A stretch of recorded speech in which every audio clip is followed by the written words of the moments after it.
And I'm your other host, TJ Cornwell, and tonight we will be giving you our top 10 of 2022, as well as ranking, or at least talking about, maybe not ranking, some of our favorite shows from 2022 as well as some box office, some miscellaneous other things. But first, before we get started, we wanted to talk about what has been going on here in the past 4 days. So we don't already know, me and Sean live in Buffalo, and the past 4 days have been just nonstop snow. Blizzard, emergency vehicles getting stuck, cars getting stuck, people without heat, without power. Some fatalities. I think we're up to 30 plus, unfortunately, due to the snow. And it kind of messed with everybody's, Christmas plans and everything. So Sean, how have you been holding up these past few days?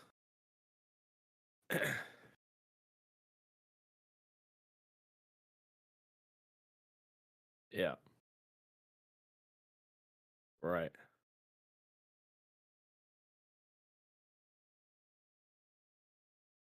Hmm.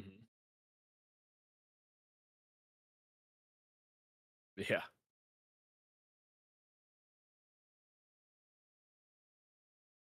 Tomorrow. Yep.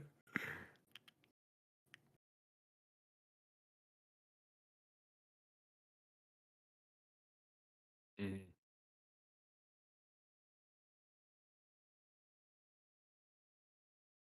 Oh, can't hear you, Sean. Apparently.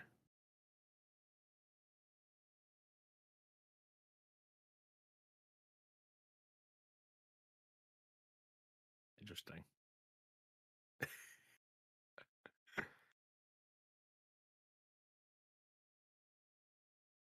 I don't know.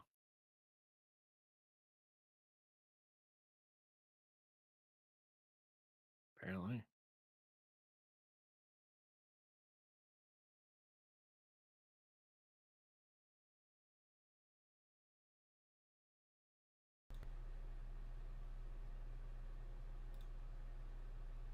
Hello?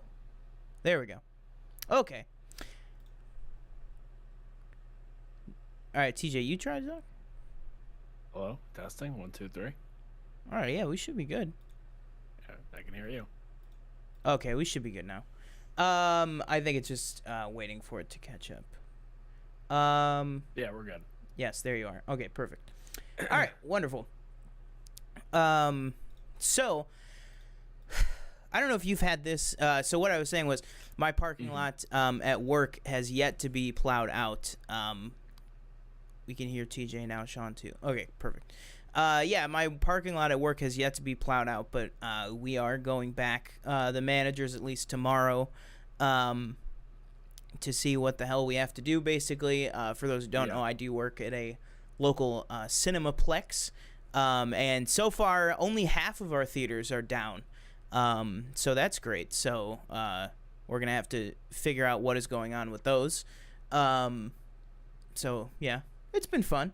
But my lot at my house has finally been plowed out today, or not even plowed, but I don't know if it's been like this near you, but we've had a lot of like the little like bobcat things, like the little like personal like plows, like I don't even know what the proper term for that is. I feel like I'm just forgetting it, but like the little personal like forklifty things almost came and basically just did the entire lot. But I mean, it was insane.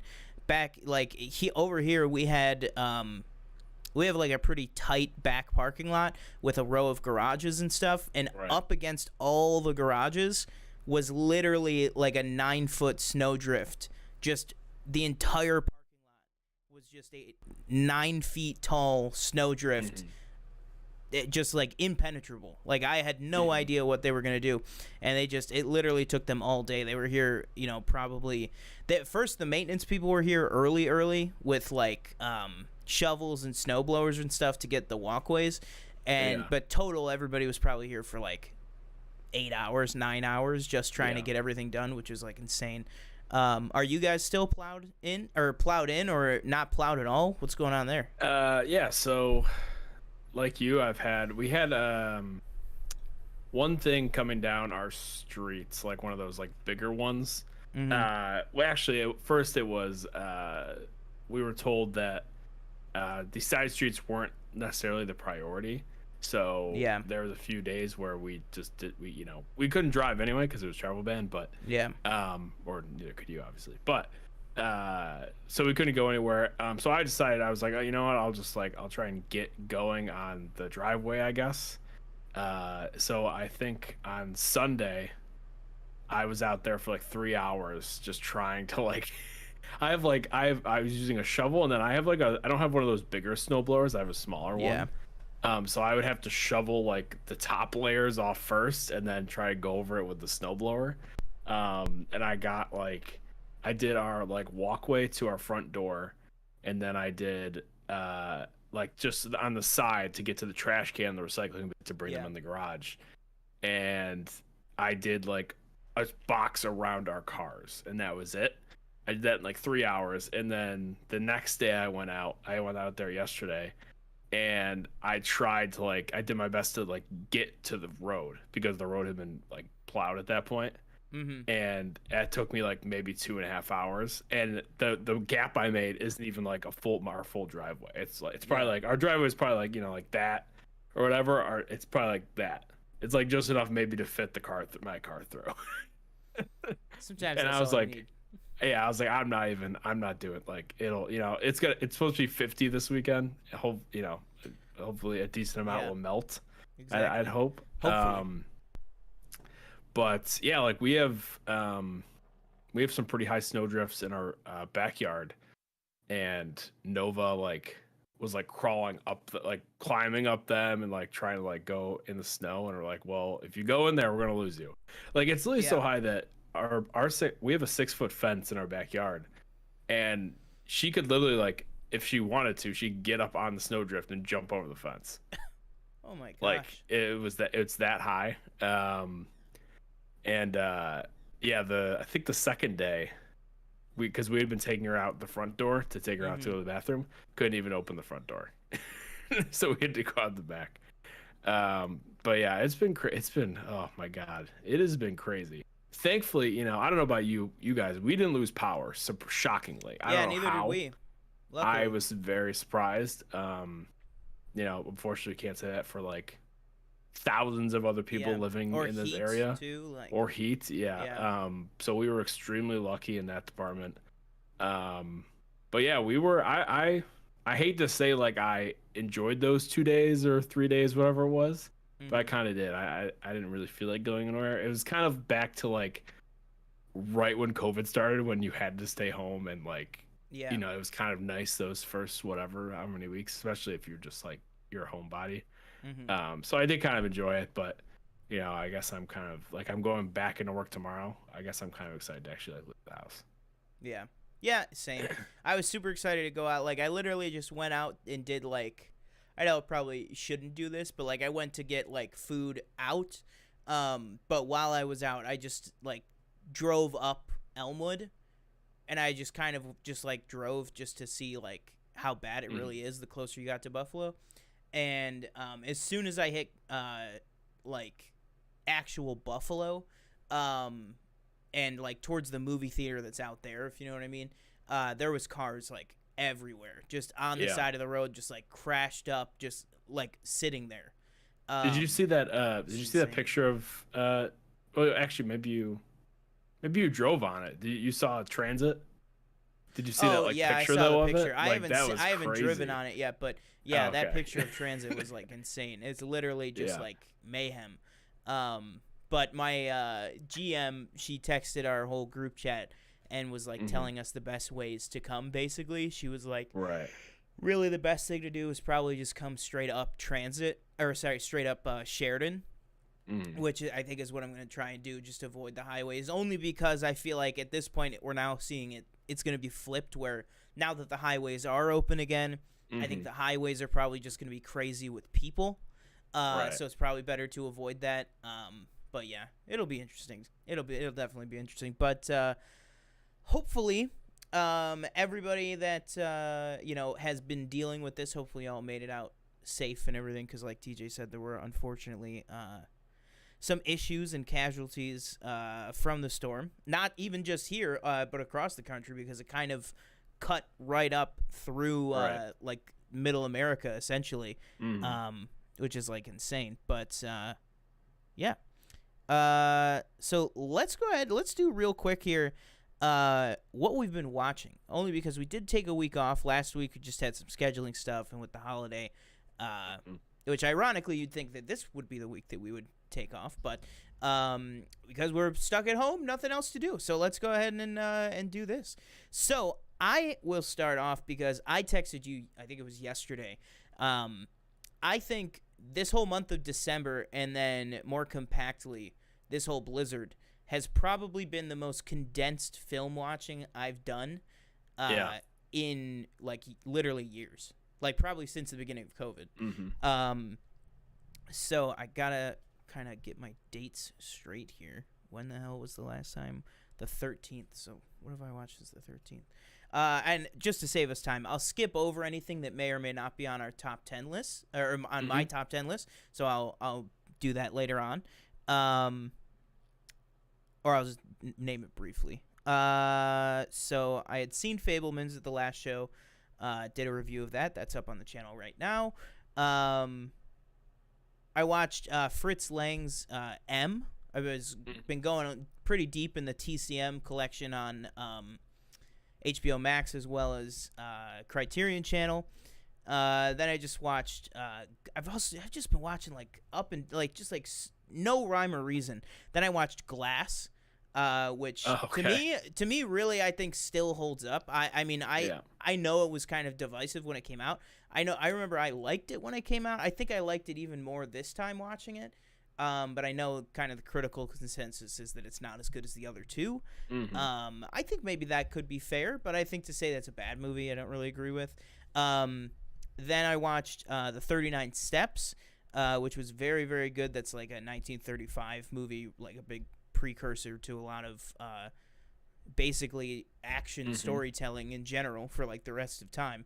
I watched The Cabinet of Dr. Caligari, which is from 1920, a silent movie. That movie was absolutely like incredibly crazy and incredibly incredible. Then I watched Avatar: The Way of the Water. Then I watched The General, which is the old Buster Keaton. I don't know if anyone out there's ever seen like the meme of like him like on the front of the train like throwing the logs at the other logs and stuff, like that famous film shot. That's what that's from.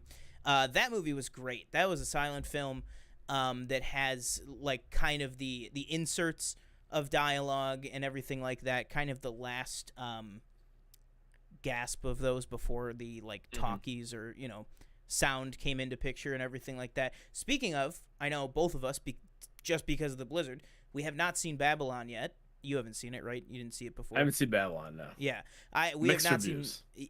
Very mixed. I've heard. Yeah, so Babylon will not be making any of your list. Was just talking about old Hollywood, just reminded me of that. Then I watched. We Need to Talk About Kevin, which is the thing that put Ezra Miller on the map. Did not watch it because of that. Just watched it because I've been on this new streaming service, Mubi, which I don't know if any of you guys have seen, like other review channels or anything like that have as a sponsor. But basically, they put one new title on the streaming service every day, and then it cycles off after 30 days. So it's like a constant rotation of stuff. But if you use a VPN, because it is a UK company, if you actually go on the UK version of Mubi, they have this thing called the Mubi Top 1000. And it's not 1,000 movies, but it is whatever they have the rights to show. So basically, the Mubi website has a top 1,000 list of all time. And that was on there. So I was just going through the top 1,000 that's available on the UK VPN. And that was on there. I really enjoyed that. I think it definitely is a great movie. John C. Reilly and Tilda Swinton, I think, are fantastic in that. Ezra Miller's just playing himself. Then I watched It's a Wonderful Life. That was at 3 a.m. I came home from work one day, and I just watched. I was just like, well, I'll get this out of the way. It was fantastic. I said in my review on Letterboxd, it was kind of just the first time I wanted to be analytical about It's a Wonderful Life, because it's always just kind of been there. It's always just kind of been a part of growing up, of okay, you watch this every year at Christmas, etc. Have you seen it? I'm gonna. Yes, I have. Okay, I was gonna guess no, but that's good. Yeah, I loved it. I mean, just like I said, really kind of the first time I thought analytically about it. That movie is fantastic, like top to bottom. Then I watched Misery, from 1990 with Kathy Bates, because Kathy Bates just did her what do they call it, like GQ or whatever, breaks down iconic roles. Oh yeah. So I saw that, so I was like, oh shit, I want to watch Misery because it's kind of Christmassy. It's about ironically, it's about a blizzard. Maybe I shouldn't have watched it then, because the next day was when the blizzard started. Then I finally watched RRR.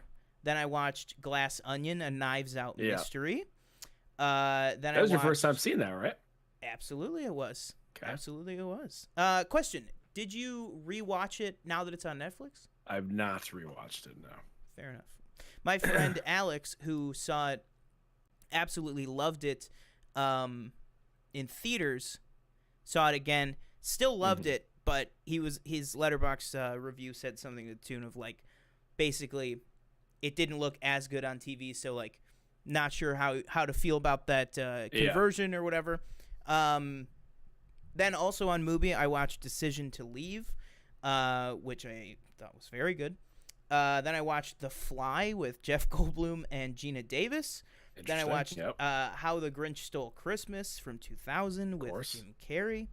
Then on Christmas Day, the only thing Christmassy I watched on Christmas Day was I went back and I wanted to watch a Doctor Who special, but I didn't know which one it was going to be. But I thought, if I'm thinking of all the Christmas specials that there are, probably the most Christmassy one to me that I haven't watched recently is Twice Upon a Time. That's the Peter Capaldi one where it's the 12th Doctor and the First Doctor kind of teaming up for an adventure as they're both dying, which was very, very good. Very Christmassy. Definitely got me in the Christmas mood. Then also very Christmassy, not really. On Christmas, I watched Emily the Criminal with Aubrey Plaza from earlier this year. I thought that movie was fantastic. Didn't make my top 10, spoiler alert for that, but I thought it was really, really good, and it's on Netflix right now. Then I watched for the first time Sausage Party. I had never seen that. Oh, okay. Yep. Yeah. 1, 2, 3, 4, 5, 6. Yesterday, I watched 6 movies. Just, I don't know what happened. But that's what happened. So I watched Sausage Party. Then I watched Up in the Air. Then, Up in the Air. Never seen that before, too. That was fantastic. Anna Kendrick, Vera Farmiga, and George Clooney. Really, really great movie. Also, Jason Bateman's in that, too. Then I watched something very, very interesting, which is Adult Swim's Yule Log, a.k.a. The Fireplace. I heard about that on TikTok. Yes. Okay. So, yeah, basically, HBO Max is a big one, but many different streaming services and YouTube channels and everything post these Yule logs every single year where it's just music with, fireplace or whatever. And HBO Max this year did, I think, 8 of them. They did a House of the Dragon one, a Game of Thrones one, all their originals, basically. I think they even did it like a Euphoria one. But one of the ones they did was an Adult Swim one, and so people were just like, oh, okay. And I think it got added like 2 or 3 weeks ago, and nobody really like looked at it too hard, but then people started catching on, and basically after about 5 or 6 minutes, the Yule log turns into a full-fledged movie that nobody knew about, that there was no announcement of or anything like that, very Adult Swim style. And it was incredible. It's all, I will say, it leaves the Yule log locked in, but for the first bit of it, you are still locked into the Yule log. But there's interesting ways that they move the camera. The camera is diegetic, like in the actual scenario, the camera is a part of it. So that's very interesting. But yeah, I would definitely check it out. And it's only like an hour and 20-something minutes, I think. Then I watched Ticket to Paradise because I still had not seen it. I wanted to make sure I got that before we did our top 10. Then I watched Trumbo, which I had never seen before, which was very good. I think if I'm going to do a quick 60-second Trumbo review, I think Bryan Cranston is absolutely dynamite in that movie. I think probably besides Walter White, it's probably the best role I've ever seen him play. But the movie overall, ironically, it's about a scriptwriter. The actual script, I think, is very weak. It's a very think Ashton Kutcher's Jobs, right, versus Steve Jobs with Michael Fassbender. I feel like it was written more so in the style of, like, here are the things that happened. Monologue, monologue, the end. And I was like, okay. And like, so the communist. He said exactly. No. And that stuff is so interesting. And the source material, because the source material is so interesting. I say source material, it was real events. Because what actually happened was so interesting, the movie is very interesting, and it's helmed by Diane Lane, Helen Mirren, Bryan Cranston, Elle Fanning, Louis C.K., who, say what you will, but he was actually very good in that movie too. Alan Tudyk, a lot of good people in that, but overall, John Goodman, there's like a hell of people in that movie. But overall, just didn't come together. I thought it was just very like actor coming in, actor exiting, stuff like that. But I think it's still enjoyable if you like kind of biopic / political type stuff. I think you'll still enjoy it. And then I watched After Yang last night with Colin Farrell and Jodie Turner-Smith, a couple other people in there as well. And then today I watched Strange World. Probably one of the worst animated movies I've ever seen in my life. That's crazy. And That's then Disney, right? Not Walt Disney not Animation. Right. Yeah. Okay. And then just to kind of sprinkle in there, I think the last show I had started, White Lotus season 1, I finished the whole show. So White Lotus season 1 and 2 down. Very, very good. Maybe we'll talk about the show later. Jesus Christ, after all of that down, well, why don't I throw it to you and say, do you have any thoughts on what I've watched? And then what have you been watching? That's a lot of stuff. Yeah. Obviously, the Christmas movies, I also watched It's a Wonderful Life. Ironically, I've only seen it. I guess. What'd you watch it on? I don't know why I said that. I watched it on Prime. Okay, that's what I watched it on too. But I was like, but I only couldn't watched. believe it wasn't more available. I've only seen it on Christmas time. At Christmas time, I never watched it like any other at any other point. So since whatever 2 weeks ago it was, I think I don't know if we talked about Avatar. I saw Avatar or rewatched Avatar. I mean, I had watched Zoolander as well because I saw a lot of Zoolander taking over TikTok. Oh yeah, absolutely. So I had to watch the first one. It was pretty good, pretty funny. Classic, Ben Stiller, Owen Wilson. Yep. So the 18th, December 18th on, that's kind of when me and Danielle started watching a lot of stuff. So, first movie, How to Lose a Guy in 10 Days. Really good movie. Never seen that before. I was like looking for a Christmas movie. Danielle said, "What about How to Lose a Guy in 10 Days?" I go, "Is that a Christmas movie?" That was also trending on TikTok because isn't that the one? one? Oh, okay. That's the one with Kate Hudson and Matthew McConaughey, right? Yep. Yeah. That was good. Good movie. Definitely would watch again. So we did. Next, we watched Christmas Story, of course. Okay. Yeah. One of Danielle's favorite Christmas movies. Liked it more the second time. Last year we watched it. I was like, yeah, it's fine. Liked it more this time around. Next, Charlie Brown Christmas. Always got to watch that. That's just a staple of the holiday season. Next, It's a Wonderful Life. Man, that movie just, it hits me in the feels. I'll tell you what. There's a few tears I'll tell you, drawn. man, it knocked me out. Yeah. I wrapped it up at like 5 a.m. or something. Yeah. And it was rough. I was like, damn, this guy's really continues. And then I'm listening to I don't know about you, I'm listening to the Cinephiles breakdown of it. I gotta listen to part so 2 tomorrow. Yeah. So next we have 2 Christmas movies that are not great. So next we watch Christmas with the Cranks because I was I thought there was the Fockers movies. Yeah. I had never seen those, but I thought there was a Christmas one. There was not, and I was like, oh, I'm thinking Christmas with the Cranks. Not great. Just how have they not done that? They got to do a Fockers Christmas movie. That's like gonna happen.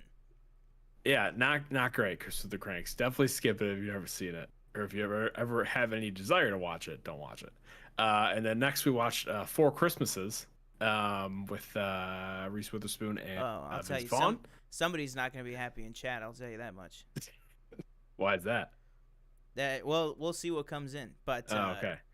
not Four a Christmases, not a fan, not great in my opinion. Had some good parts, but we spent a lot of time with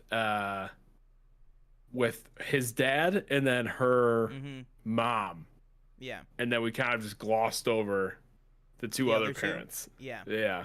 Yeah. So maybe even that time out a little bit. Next, I had never seen this. Not a Christmas movie. We watched Big Daddy. Never seen it. Oh, really? Really good movie. Really got me in the field. Oh my God, that had me crying.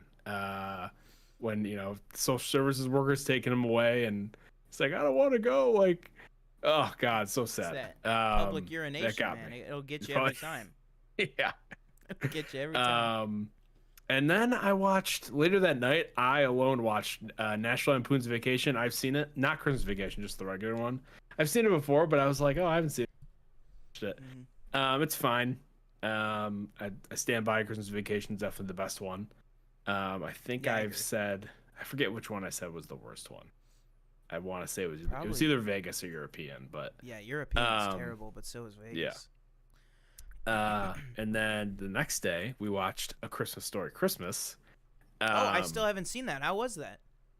It was pretty good. It wasn't, again, it's not as good as the original. Yeah. And it's not as, there's a lot of like things that are, I feel like they kind of try to like joke about from like previous ones, and it's like it doesn't really work. I don't know. It just, I don't know, the whole story and everything, it just doesn't really work. The ending is kind of cool. It's like, it's kind of like a little twist type thing. That's cool. Check it out. So this, I just want to talk to you real quick that I watched last night. Bullet Train. Was looking forward to Bullet Train. And actually, I'll tail this into our next segment. So let's talk Bullet Train. Well, I got two more after that. Well, I got one more after that. But let's hit the one more and then we'll go Bullet Train, because I want to do a little bit of not a top 10, but some of the stinkers of the year. Yeah. And then later that night I watched Wedding Crashers, which I'd never seen. Don't know why. Really, really fun movie. Don't know why Christopher Walken saying, "Let's take a daiquiri timeout." I saw the clip years ago, and it always stuck in my head for some reason. And I didn't know what movie it was from, and I had found out it was Wedding Crashers. And I was like, oh, okay. And then I watched it. I don't want to say I watched it just for that scene. It's literally like 2 seconds where he just says that, and then his like son say daiquiris, and they just walk away. But it's really funny. Didn't know Bradley Cooper was in it. Yeah, the birth of Vince Vaughn. Yeah, Vince Vaughn, very funny. Owen Wilson. There's a lot of people in them. Will Ferrell. Will Ferrell, yeah, amazing in that movie. I didn't know that's where that character is from. I've seen that like GIF of him as that guy, and I was like in the robe and stuff. Yeah, so good. That was a really good movie. You know what? Will Ferrell's character kind of reminds me. We talked about a couple weeks back in Hall Pass of Richard Jenkins' character. That he's like this like legendary guy that like they look up to, but he's just this like buffoon. I freaking. Man, I can't even remember. It's probably been at least 5 or 6 years since I've seen Wedding Crashers, but they were talking about doing a Wedding Crashers 2 for like the longest time. Yes, I don't know what happened with that. I think it's like in development. Yeah, I mean it's as if like, Owen Wilson and Vince Vaughn aren't like two very, very busy actors that probably don't have a lot of time for like sequels and stuff, but I would really like to see another one of those. Yeah. So what did you think of Bullet Train? Bullet Train, I thought it was very disappointing. I didn't think the action. For an action movie, I didn't think there was all that much action. And when there was action, I felt like it was kind of short. I felt like we wasted a few actors. Zazie, she shows up like 3/4 of the way through the movie. Ooh. She's in the movie for 2 minutes, maybe. I hope we have the same number one wasted person. Yeah, wasted. who I knew was in the movie but forgot, and I don't know her name. She's in The Boys. Oh yeah. And Karen I'm Fukuhara. assuming I don't know if she does all those. Maybe she does some of that choreography in The She Boys. does all of it. Yeah. Why was she not utilized at all in this movie? That was, and I will say, first off, I think I maybe reviewed Bullet Train or at least definitely talked about it when I watched it. I enjoyed it, like definitely more than you did, it sounds like, but definitely disappointing aspects of it and a disappointment overall, I would say, because I was really hoping to be like I was hoping for it to be like at least an honorable mention come the end of the year or something, but that was probably my number one complaint about the movie is how do you have Karen Fukuhara in this? And I kept waiting for, I was like, okay, and then here's when she's gonna like pop off and go crazy and like be like like Kamiko and stuff, and she just doesn't ever. Nothing ever comes of her being in the movie, and I'm just, and also it's directed by David Leitch. He started as a stunt guy. Like, he knows what she's capable of, you'd assume. How do you not use her for that? I don't know. But that I'm so glad you brought that up because that was definitely my biggest thing in that movie. There was a few lines too. Like, there's a lot of stuff that's played for comedy. And I thought, Brad Pitt, he's having a great time. He's having clearly. time of his life. He's having time of his life doing this movie. But like the Brian Tyree Henry, Aaron Taylor Johnson stuff, I just didn't find all that funny. Some of the accents too. Danielle pointed out, like, she was kind of like half watching it. She's like, some of these accents, they're really like going in and out. Like, especially Joey King. It's just kind of like here and there. Joey King is something to me that wasn't a disappointment, just didn't work. It just didn't work. Yeah. And the whole, I just was not a big fan of just all these different. I was like, these storylines, they're kind of coming together somehow. And then it just, I don't know. It was just all kind of a mess to me. The ending kind of helped a little bit. I thought those scenes were cool. Yeah. With the samurai stuff and all that fun stuff. But it was a disappointment. I agree. I very much agree with you. What do you think? Well, first of all, guys, let us know if you're watching right now. What are some of your least favorite movies of 2022? But what are some other ones? What are some just absolutely terrible? Morbius was terrible. Let me look at worst of 2022. Dominion was really bad. Oh, I started watching Amsterdam in the past 2 weeks. Oh yeah, Couldn't even finish it. Really? I was bored to tears, like absolutely to tears. I want to watch it just for that Taylor Swift, like, where she like gets thrown under the car. Oh, speaking of though, hang on, gotta figure out how the hell you do this real quick. I don't even know. Do you know how to start a clip on Streamlabs, or am I just like, I have no idea. Stupid. Hang on. View live stream. What else? Hang on. Yes. So speaking of Amsterdam, cool little moments here. On TikTok, I don't know if you remember, but months ago, back when Better Call Saul was airing, and the whole "It's Corn" thing was going off, I made an edit on TikTok about one of my personal favorite characters from Better Call Saul, Cliff Main, played by the amazing Ed Begley Jr., who Ed Begley, of course, juror number 5 in 12 Angry Men.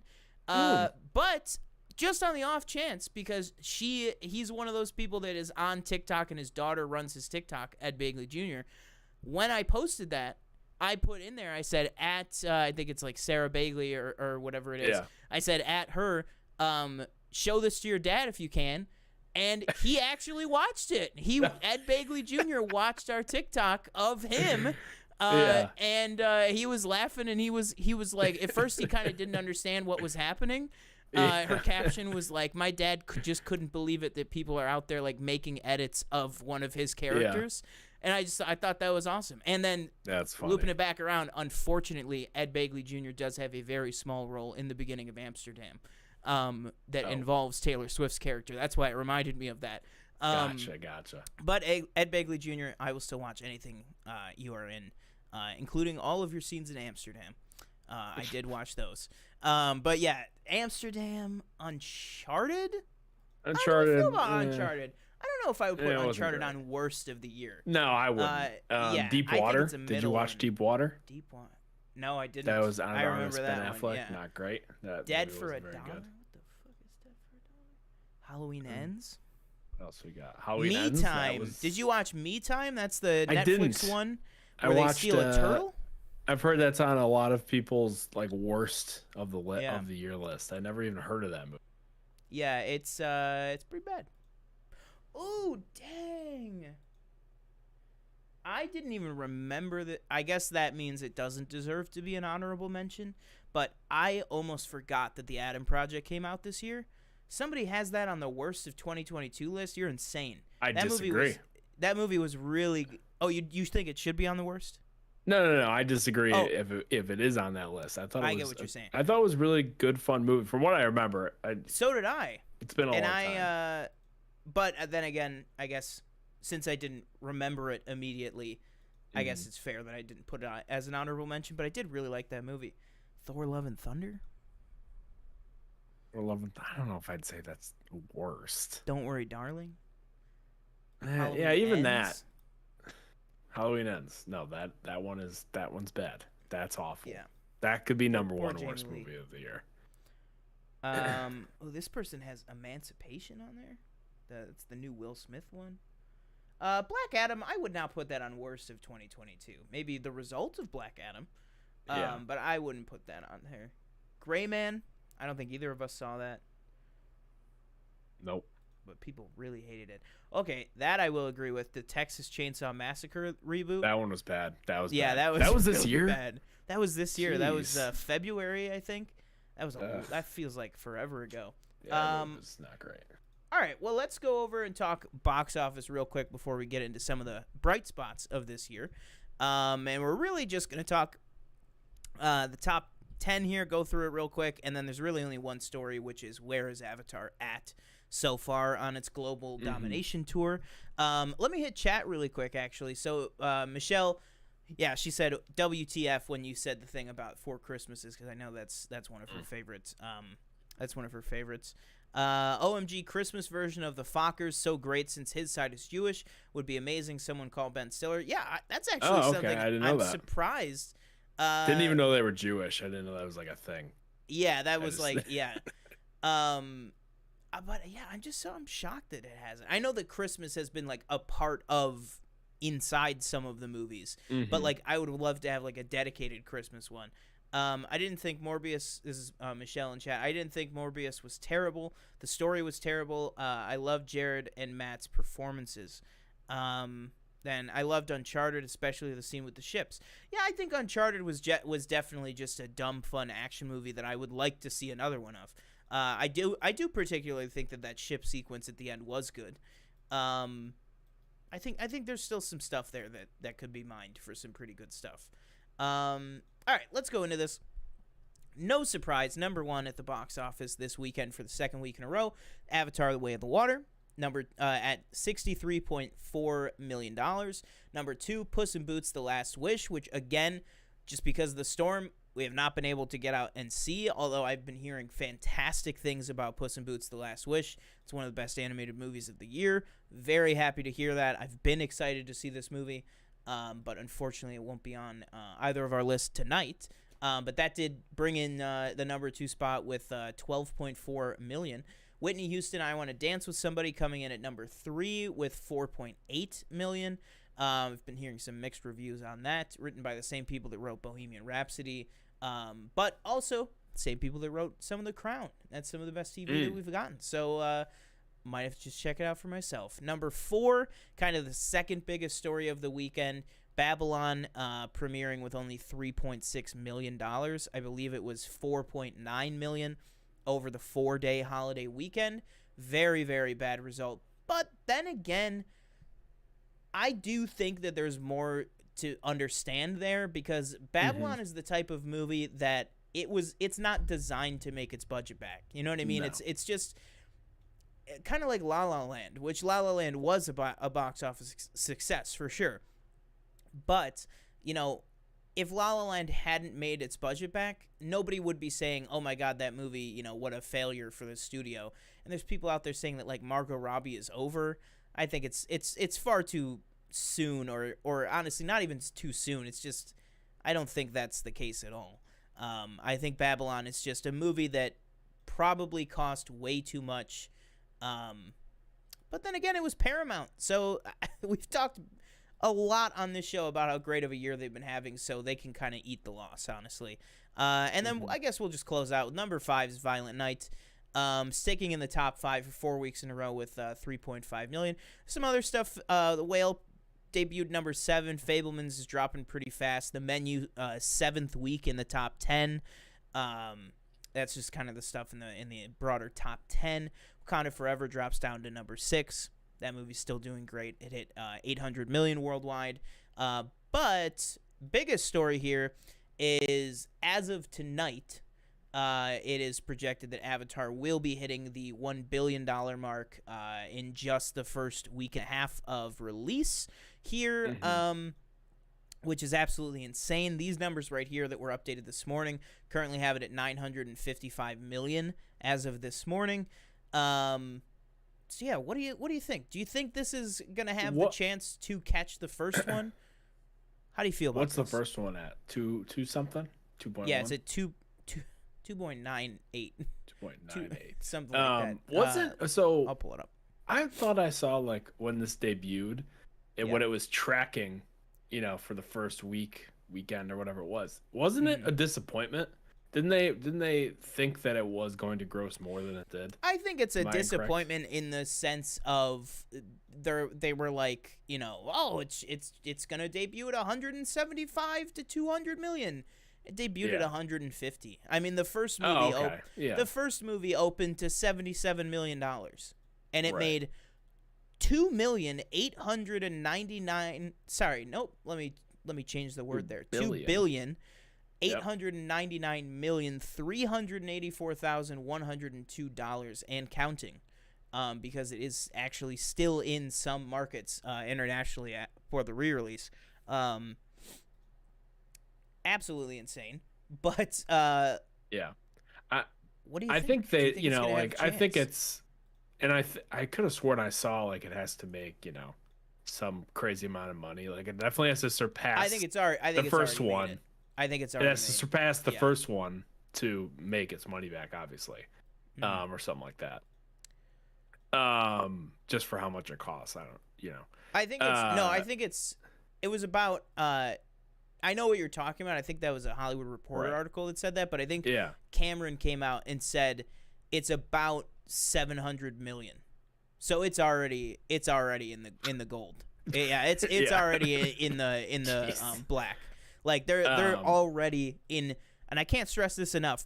10 days of release, they have already profited like $300 million and counting. I mean, I think they did a good job too. I feel like it was marketed pretty well. I agree. But I know, there's probably definitely a lot of people that are like, "Oh, Avatar, I remember that movie." 2009 or whatever it was. Yeah. And I felt like, so the trailers, I thought for the most part were really good. It got me excited, definitely, because again, I was on that bandwagon I was definitely on that bandwagon of, does anybody really still care about Avatar? And then obviously you heard that there was that report that James Cameron turned in like a 9-hour cut of Avatar 3. Yeah. And he was like, I want this all CGI'd before I edit it down or something like that.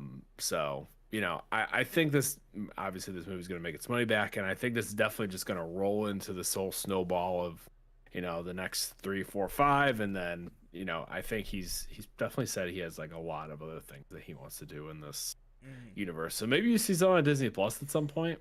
I don't know. I would be totally down. I mean, I don't know how you would do it. I don't know how you would do it with the budget. I don't know how you. I mean, I haven't seen the second. I don't know where the story goes. I know a lot of people love. Would you say the second one's better than the first? I can't believe you. We haven't gotten out to it. We would have gone this. That's right. I know. It's not against you. I'm just saying. I can't believe it. That's crazy. We'll talk about it later. Okay. But what was I gonna say? On Avatar. You just said something. Oh, Disney Plus. I don't know how you would do anything Avatar on Disney Plus, but I'm sure one day they will find a way. But for me, honestly, I'm excited to see 3. I'm excited to see 4. For me, is it 4? Whatever the one is that James Cameron said they're going to Earth, the one that's going to be set on Earth. Okay. That's the one that I am most excited for right now, just because, and not even because I don't like Pandora or anything like. Just how? What do they like? Steal a ship? Do they like? They would have to be in transit for years. Like I'm gonna be very interested to see how that plays out. Maybe one of the movies is actually on the way to Earth. That would be cool. I think they're honestly. I'll say this about the second one. Coming out of the first one for almost a decade and a half, it's why? Why do we need another one? Now I'm like, there's a lot of places I would really like. Yep. Yeah, I would really like these characters and this story. I think there's a lot of places that it can kind of unfold and kind of ravel itself into, particularly some of the Na'vi coming to Earth. That would be like super cool. So maybe you could do something on Disney Plus like that. Maybe you could do, about a group of Na'vi that are on Earth, or even just Earth-based people, that are in that universe, kind of like Alien. It's not always about the aliens. But yeah, we'll talk some more Avatar in a couple of minutes here. But speaking of the Avatar 2 trailers, which, wherever we go, this family is our fortress. One of the best lines of the year. I'll be honest. I want to get your thoughts on 2 trailers here real quick, and then we're gonna end off with our top 10s. The first of which is a trailer that I am very excited to get your thoughts on, because I know that you were a big fan of this in this particular era. Okay. And that is Doctor Who. Okay. The Doctor himself. Have you taken a look at the brand new trailer for the 60th anniversary? Not watched this. So, do you want to talk real quick just about kind of where's your relationship with Doctor Who? I know you're big in, Matt Smith, Tennant era, and then kind of fell off. I watched David Tennant with my dad sometimes. I don't know if he still watches it, but he watched David Tennant. You got to show him this. Matt Smith, yeah. I watched some of those Christmas ones.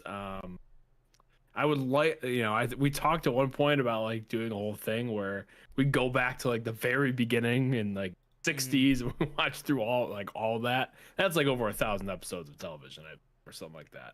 Yeah. Or at least close. So that, very, that's a lot of stuff. But I would like to go back and maybe start from Eccleston on or something. But I'm always in the mood for a good, this obviously isn't the holiday special, but a anniversary or something like that.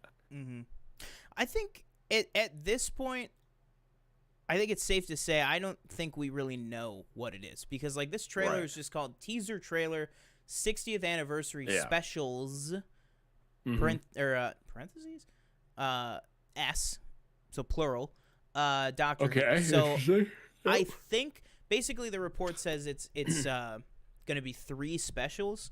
So I would not be surprised if it's going to be and also remember, this is the first Doctor Who that's going to be premiering on Disney Plus. Right. So I'll tell you, spoiler for the trailer, I think it looks fantastic. I think that the extra budget that the BBC, which, just to set the record straight for anybody out there that's like, Disney's going to ruin Doctor Who, literally all that happened is that it will air on Disney Plus worldwide. Disney does not have anything to do with making the show, other than they gave the BBC a check for, $1 billion, or not $1 billion, but like, $100 million for the season of Doctor Who. Are they getting they're not getting nothing with no rights for previous seasons or anything? No, they are. Yeah.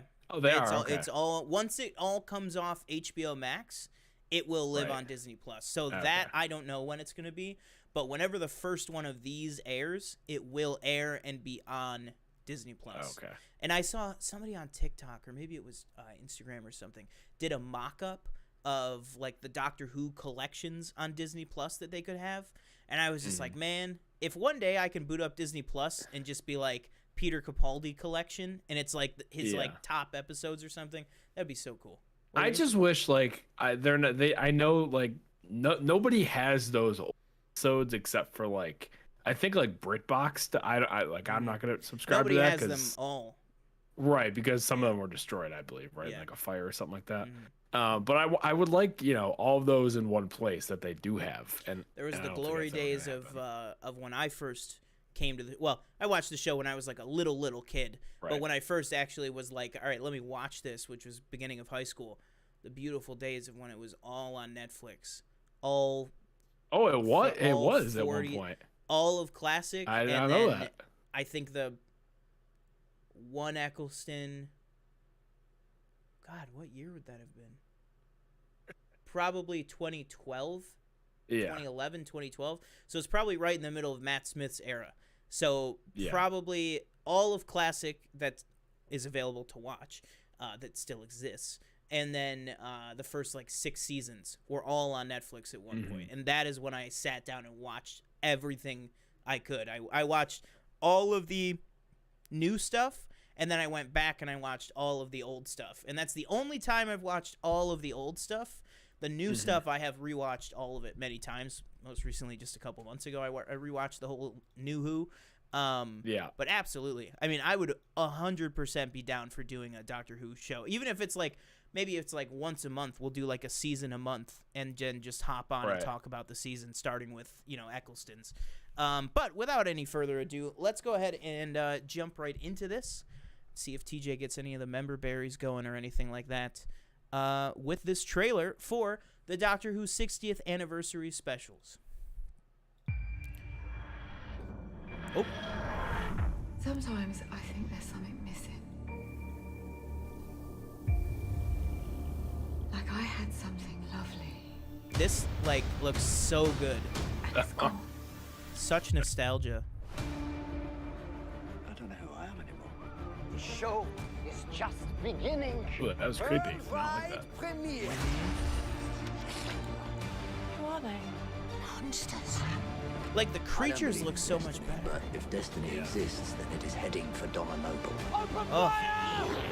If she ever remembers me, she will die. So intense. Oh my God, He's man. not there. You can't see him. I love that her mom is back. Someone tell me what the hell is going on here? I have no idea what's happening, and I love it. Right, this is just a one-off thing, right? Like, why is there an explanation to Don't forget to click back? below Oh my God, sorry. I want to just hop back in real quick to the trailer reaction. How good it is to have David Tennant telling me to subscribe to the Doctor Who YouTube channel again is that's like a little in joke. I feel like specifically on Doctor Who Instagram is there's all the different doctors that have done the and don't forget to subscribe to the Doctor Who YouTube channel. There's so many of the classic ones that have. Seeing him now, freaking bots. Hang on, we're trying to enjoy some Doctor Who, man. Gosh.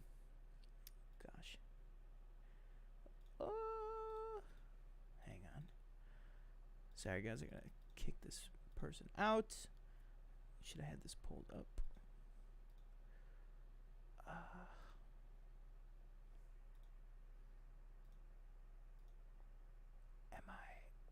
What is happening right now? You went to analytics. Oh yeah. Bet. What do I?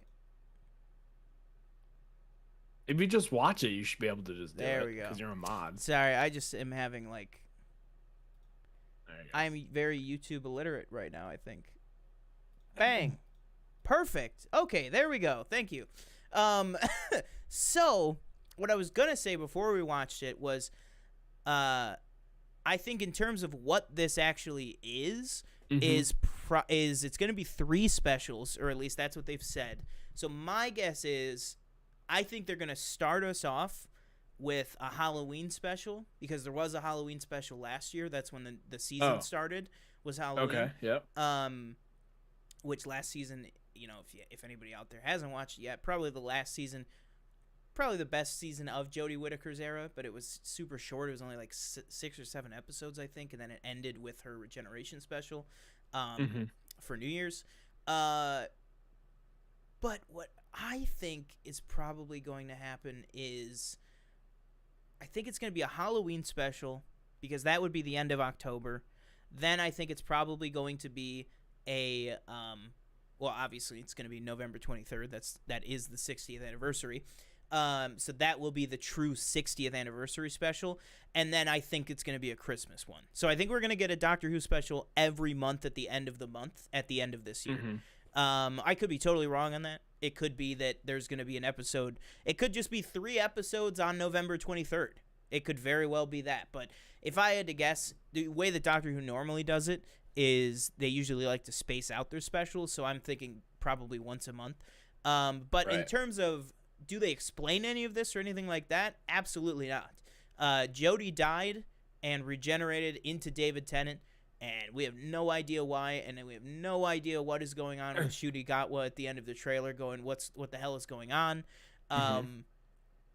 The only weird thing that you can kind of see in the trailer is that the pattern, the shirt and the tie that David Tennant's doctor is wearing is also the shirt and tie that Ncuti Gatwa was wearing, and then the jacket that he's wearing is the same jacket that Neil Patrick Harris's character is playing. Who Neil Patrick Harris's character, which also that's like awesome that he's going to be in these specials. Yeah. Very, very cool. I think it's like perfect casting. He fits right in there. But so we still have no idea who he's playing, but a lot of people are thinking he's going to be playing this character called the Celestial Toymaker, who basically the last time we saw the Celestial Toymaker was in 1966. Where he told the first Doctor, he was like, "I'll be back." Like that, God. Like, Yeah. So now, 50, almost 60 years later, right? 58 years later, I think we're probably going to get that filled. Is there any talk of Smith coming or no? No, I don't think. I think that, and I don't know. Other people might have different feelings on this, but I like that. They said pretty firmly that it's other than David and Ncuti at the same time. It's not going to be a multi-Doctor special. Just because it's like the 50th anniversary, they just went all out and had everybody that they could, come back for it. And then is that the one with Tom Baker as the museum guy and that one? That was 10 years ago. Yeah, that was. That's crazy. You tell me about it, man. I saw that in theaters. I saw that. Oh wow, yeah. Yeah, I saw it. It was like, speaking of Avatar, it was in theaters in 3D, and it was pretty cool though. I mean, I think it was a slightly extended version too. I think it was like 10 extra minutes or something. But man, that episode was great. Day of the Doctor is so good. But and then literally the last episode of Doctor Who that we had. That just a month ago or whatever, literally had Paul McGann, David Bradley as the first Doctor, the 5th Doctor, Pete Davidson, the 6th Doctor, Colin Baker, the 7th Doctor, Sylvester McCoy, Jodie Whittaker, David Tennant. I think that's it. But there was like 6 or 7 Doctors in the and then the Fugitive Doctor. So there was like 7 or 8 Doctors in the last episode we had. So I do understand that, like, as big as I didn't name any names like, Christopher Eccleston, Peter Capaldi, or Matt Smith, but, they're very busy doing other things. But, as great as that would be, I kind of like the idea that they're not doing another multi-Doctor special, only because then imagine what the 75th anniversary is going to be. That'd be crazy. Right. I can't it's insane. Sorry. Last question, and then I know. Last question, real quick, and then we can absolutely go to the next thing. Has there ever been mention of the one Doctor in the movie, or no? Which movie? Isn't there like a movie that a guy played the Doctor is just in the movie, and that was it? Oh yeah, that's what's his Paul name? McGann. Oh, it is? Okay. Yeah, he's in it like there's like people clamoring for him to come back. He was in the Night of the Doctor for the 50th anniversary, and then he was just in The Power of the Doctor, the last episode that just aired. Gotcha. But people are like clamoring. They're like, bring the Eighth Doctor back for like his own little mini series. I think that would be awesome. When I said in the first trailer reaction that I did for this trailer, I said that I was like, man, seeing old doctors and old companions back again is so cool. Like, I would love it if the BBC was like, all right, we are gonna give Paul McGann an 8-episode miniseries to just have an Eighth Doctor season. He's the only Doctor that doesn't have a season of TV. Right. The only numbered Doctor, I should say, because John Hurt was only in like 5 episodes, but still, it's more episodes than Paul McGann's been in. Yeah, I would love that. But anyways, onwards and upwards away from Doctor Who. Let's go ahead and break down real quick here some of the top TV. So I know we aren't going to do a full top 10 here, but Right. I just want to hit up, if you want to start us off with some of yours, I want to take a look at some of the comment section for some of the posts that we did, because we did get some reactions on cool. some of the people's favorites. Yeah, so Let's see. just to go through a few for me. This is no particular order. I'm just off 2022 shows that I really liked. Obviously, Andor, one of them, just great. Return to form for Star Wars. I'm thinking, possibly, and I might have said even when the show ended, like it beat Mandalorian. I think it's coming close to Mandalorian as far as quality live action Star Wars. Definitely up there. I'd throw Kenobi in there. Maybe not as great as everybody wanted it to be, but I think that just that one episode when it's just Vader and Obi-Wan going at it. I don't know what planet it is. But they do he does the whole With the fire? with the mask cut and that whole kind of moment. Yeah, like oh my finale? God, that's amazing. Oh God, so good. If the show was just that, yeah, it would easily be my top 5. Easily. Correct. Peacemaker, awesome show. 100%. Don't know what's gonna happen with that character or whatever James Gunn decided to set up going forward, but that was really cool show with John Cena as Peacemaker. Really, really fun. I hope that continues. It remains to be seen, but that was really good. Under the Banner of Heaven, which I don't know if you've watched, Andrew Garfield I did not. show on Hulu. It's kind of about this religious, cultish family, type thing. It's based on it's based on a real thing. Yeah. Really good. He's really good in it. Definitely suggest you check it out. I think it's 8 episodes. It's on Hulu right now. That was good. I'd love to throw Halo in there if I got through it, but unfortunately I didn't because it wasn't very good. Same with Rings of Power. I think last 2 I got House of Dragon, obviously awesome, and The Offer, which was really good. Miles Teller blew it out of the water. Same with is it Matthew Good? Matthew He Good, was man. awesome in this movie or in this show. That was another one that was really, really good. And just speaking of shows real quick, I did check out the first episode of, what was it, 1923, the Harrison Ford show. Oh, yeah. I did check it out. I liked it. I'm going to check out episode 2 in the next few days. It's just kind of confusing because I don't really, I don't know I don't know who these people are supposed to be related to or anything. On TikTok or something, Harrison Ford was in an interview. He goes, you ask him about Han Solo, and he was going, well, I think, the character that Kevin Costner played, and then the character that whoever the guy is in the younger one, 1893 or whatever it is, 1883. Sam Elliott. Maybe he was whoever it is. He was like that I think of them as very different people, but very complex people. Like he was talking like so eloquently about this Yellowstone universe, but then you go, what do you love about Star Wars? And you go, I just thought that was so ask funny. me about Jacob Dutton, the character I'm playing now. Yes, exactly. Yeah, that's what he was like. Well, I see Jacob and and Mitchell Dutton or whatever it is as two very similar but very different people in their life. And I was just like, okay, great. I will say couple, well, I guess not really honorable mentions.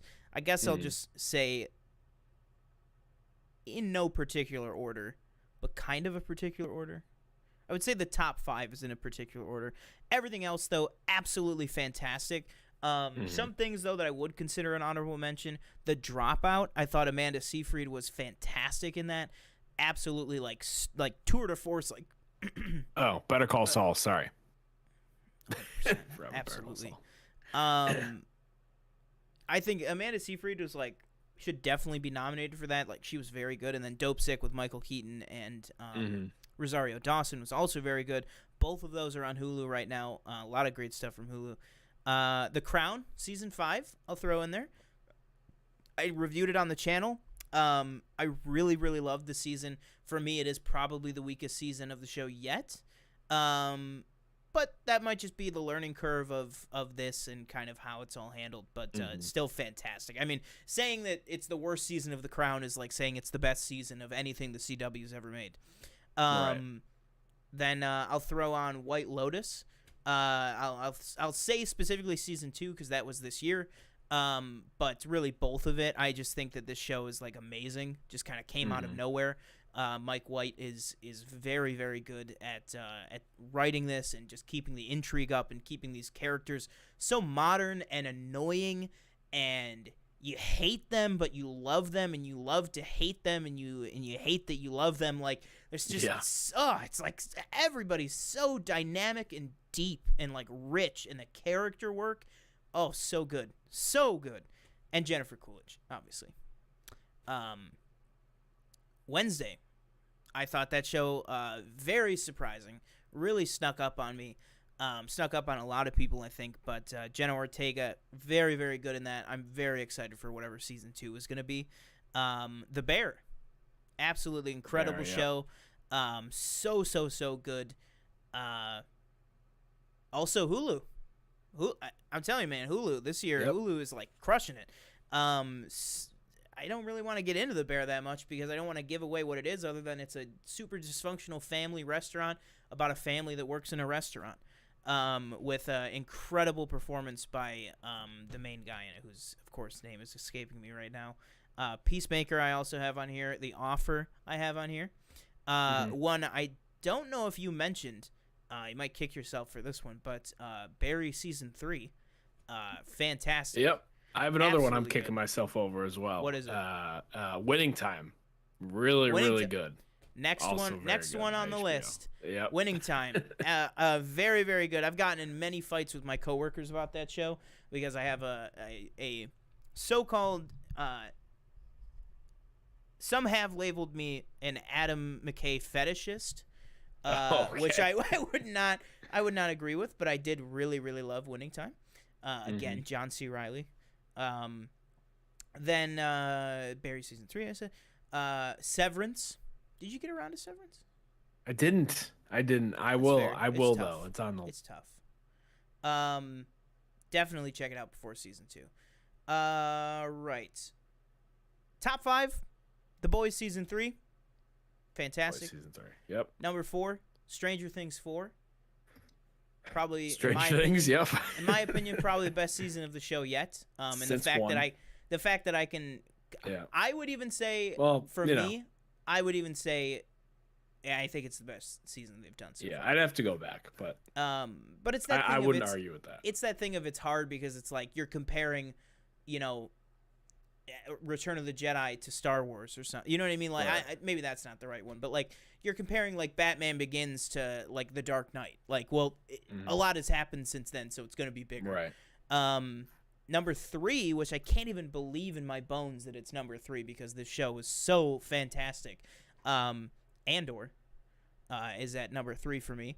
And this is one that if I could split the atom on number 1, it would absolutely be, but I gotta go number 2 for me. It's Better Call Saul Season 6. I can't even believe that. But number 1, gotta be House of the Dragon. That show revolutionized my summer. Like, I was like, that show was, if I can use the term, crack cocaine for my blood. I was like, I could not get enough of that show, enough of Patty Constantine, enough of Emma Darcy, Millie Alcock, Emily Carey, literally Olivia Cook, Reese Ifans. Oh, and Matt Smith also. Matt Smith, somebody who was in that show a couple times. Well, honestly, for me, easily when I think back to the year, and like I said, I can't believe I'm putting it above Better Call Saul season 6. But if I said to myself in 5 years, what was probably the best show of 2022? It's got to be House of the Dragon. Mm-hmm. Let's go ahead and move on to the big final thing of this, the main topic, our top 10s of 2022. TJ, how do you want to play this? What do you want to do? I got some fan submissions. We got our list. Oh, how do you want to do? Oh, let's fan submissions for TV real quick. Sorry, I literally pulled it up and I completely forgot. Salmon Salil on Instagram, which, guys, thank you so much for responding to any of the edits we post, any of the calls to action for some of the info we want from you. Thank you so much. But Salmon says Alice in Borderland season 2, which I have not watched, but I've seen that. I think that's on Netflix. This person says The Boys season 3. Adrian says House of the Dragon. Somebody said 1899. That's the new one on Netflix. My sister is like really obsessed with that show. I did start it, but I just don't have the time right now, so I got to get into it. Somebody said Better Call Saul again. And then we got 2 more on TikTok. 2 more Better Call Saul, Barry, The Boys, and House of the Dragon. So what do you want to do? How do you want to play this? In terms of because there's a lot of them. Let's read just like some of these user submitted stuff, or some of these fan whatever related stuff, and then we'll do the classic punt blah blah stuff that we do. Let's do it. Do you have do you want to read the TikTok or do you want to read the Instagram? Because when I posted on this, I posted it was just like, oh, what are your favorite movies? About you, did you have other stuff you had to read or TikTok? Instagram is weird because I shared it with like a bunch of people, and a lot of the people, of course, because they're people are lazy or whatever. But a lot of them just messaged me back rather than commenting on the post. Okay. Yep. So I will read those real quick. Alexa said the new Batman movie. The Batman. My dad said Till, which actually was a movie that I did not get out to see yet. Hill. Yeah, no, I didn't see that one either. One of my coworkers said it was really, really good too. Interesting. And then let's see.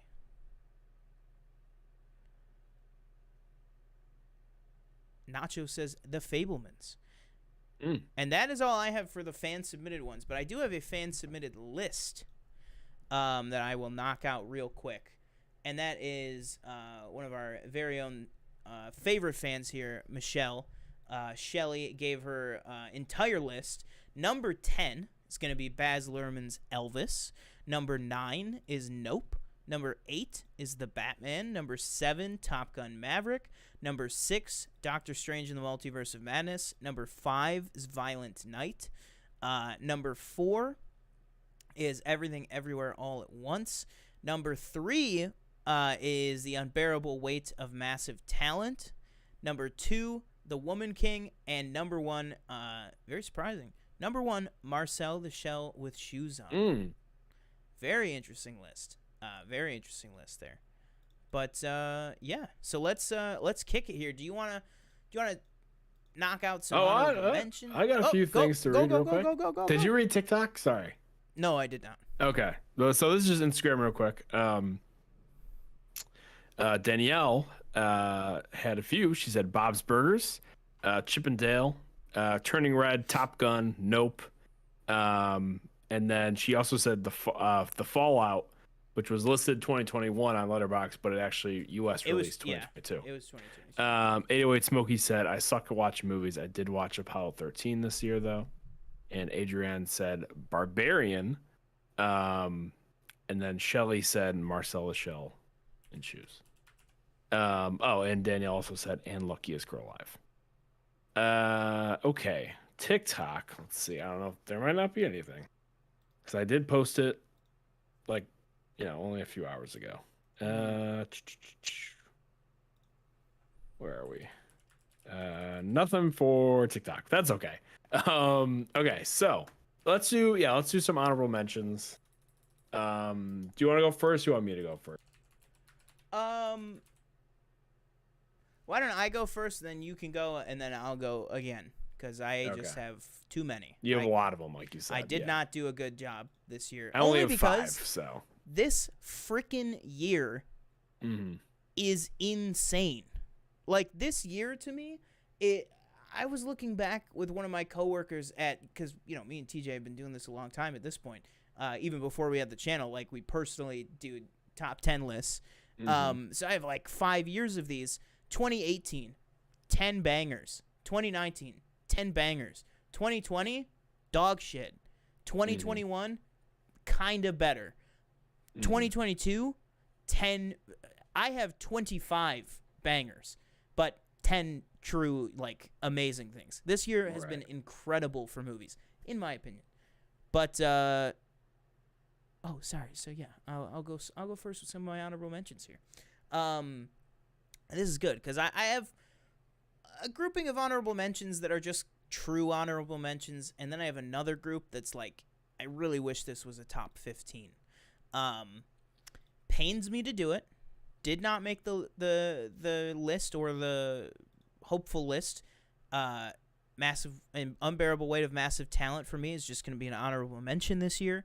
I really, really love that movie. I know I came out of it being like, this is easily one of the top 3 movies of this year, but I have watched so much stuff this year. I think that's also a part of it too, is I have really tried to go out of my way and watch a ton of shit. I succeeded, which is not normal. So that is going to be an honorable mention.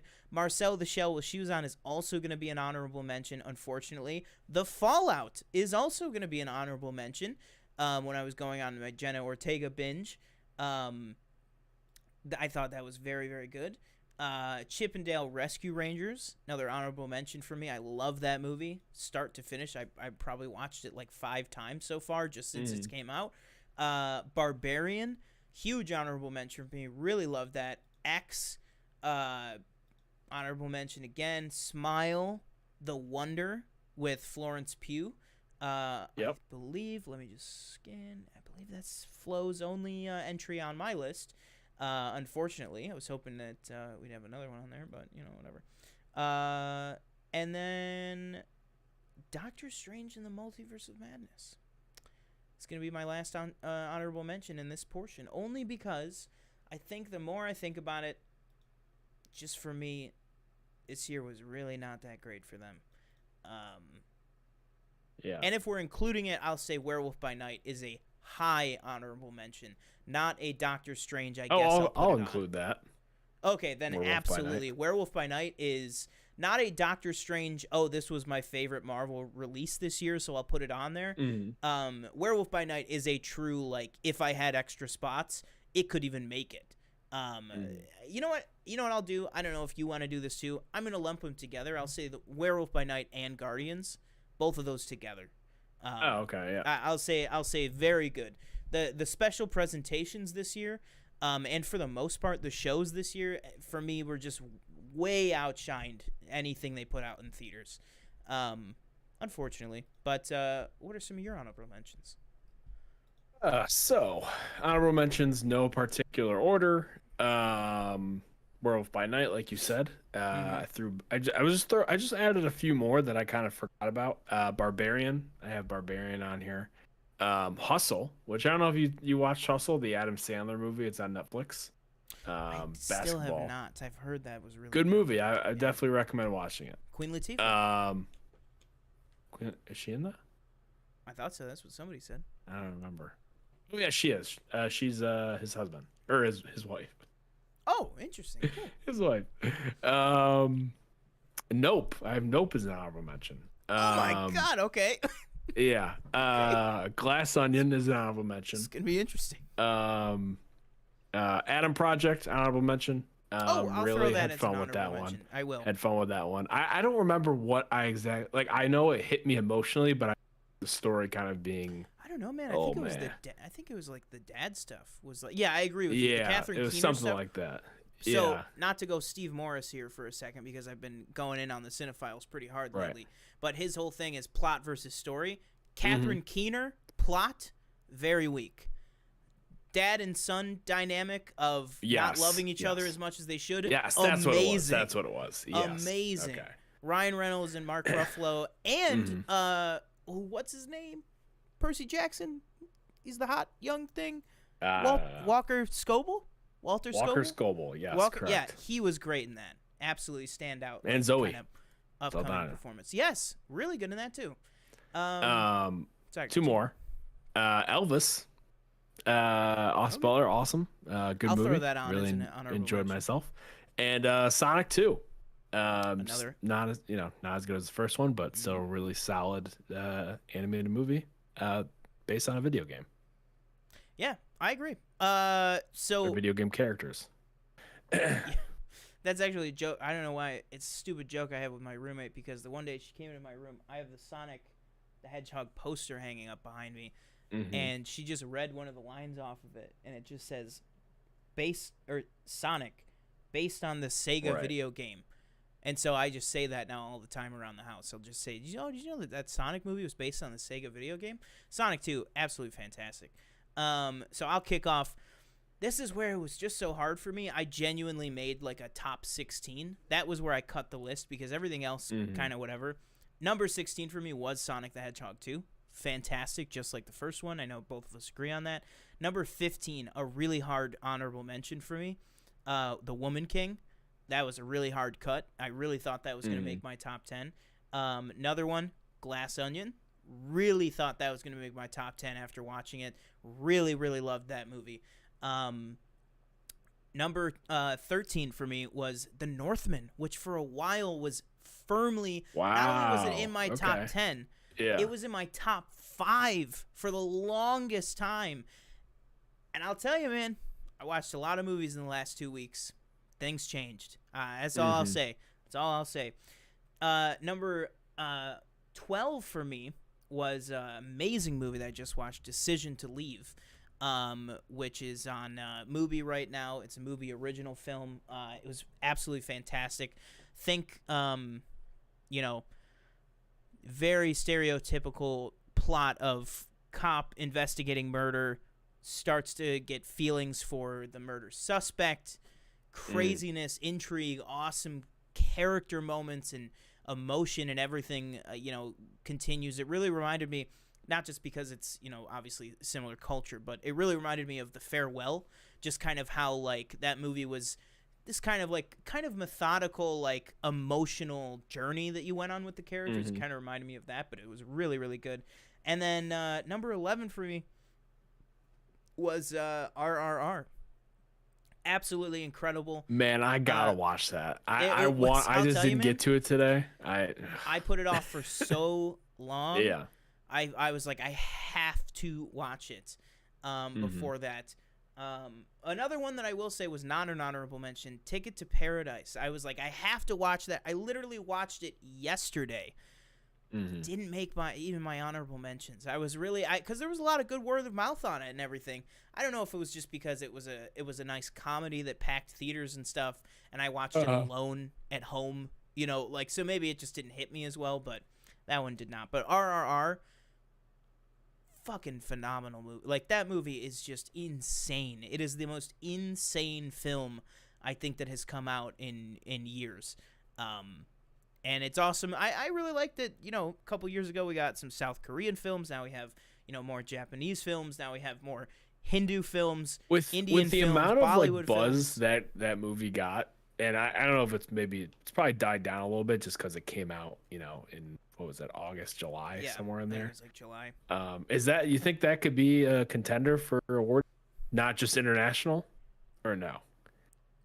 I was just talking about this with my friend Dorian the other day. Yeah. I guess the other week. I haven't been at work in like 5 days. I think it's a shoo-in. It's definitely going to get nominated for Best International. I think it could still have a shot. If they're going full 10 this year, I think it could still have a shot to get a nomination. I think it has a really good shot of maybe even winning for it. But I think it has a shot at getting nominated for Best Picture for sure. Wow. I think it really does. It's really that good. And when I say that good, it is very different. It is a very, I'll use the word stereotypical Bollywood blockbuster. So it's got everything that you'd expect that, the Michael Scott impression of Bollywood films definitely lives up to it, but in the best ways possible. Okay. Horrible dubbing throughout the whole movie. I've heard, don't watch it dubbed. I've heard that. So, here's the thing. Hindi is the native language of the film, but the Hindi is dubbed. None of it's all dubbed. Every language I tried, nothing lined up. So I just had I just had to kind of admit defeat, and I just watched it with the Hindi option on Netflix with the English sub. But it's, as long as you can get past that, absolutely amazing. And then Ray Stevenson, the Punisher himself, doing absolutely heinous work in that as a British general. Absolutely heinous. But let's go ahead and get on with this. So for those who don't know, the way that our top 10 system works here on the show is that, in this case, since I've talked forever, TJ is going to go ahead and do his bottom 3. Then I'm going to do my bottom 3. TJ is going to do his next 2. I'll do my next 2. Then we will basically trade back and forth our top 5. And then at the end, we probably won't combine these just because it is our personal top 10s. But let us know what you guys think. Here we go. Dorian Griffin, the menace himself. That's my coworker, the one that I was just talking about with RRR. Telugu is the original language. It was dubbed for foreign countries on Netflix. Gotcha. See, but that option wasn't on Netflix. So that's, I don't know. Oh. It's hard. But I got it. Danielle, RRR is this, like, I don't even, is it like an action, like, but it's also like a comedy kind of, right? It's like that's what I mean. It's like, it's everything. It's like, it came out on Netflix Odyssey. and it just kind of blew up. I feel like people were like, yeah, this movie's it did come out in like, theaters. We played it for a week or two. Yeah, I think maybe just 1 week. The sub and the dub, but definitely watch the subtitle though. But I definitely like I want said, to watch it. It was just kind of like the commitment to the 3 hour. It's like 3 hours and 5 minutes. Yeah. Oh, okay. I thought it was longer than that. It's great though. It's so great. And like I said, it's not even on my top 10. So this list is gonna be crazy. But Dorian, if you're sticking around, buckle in. I want to know your thoughts on my list here because I'm sure I'm gonna hear it for the rest of my life. So 10, 9, 8 for me. Absolutely. Right. Oh, punting. You want to explain punting? Right. Yeah. Punting. So basically, like when I read my list, if my number 10 is higher on Sean's list, we'll punt it, and then when we get to that number on his list, then we'll talk about the movie. So real quick, I just did an audible.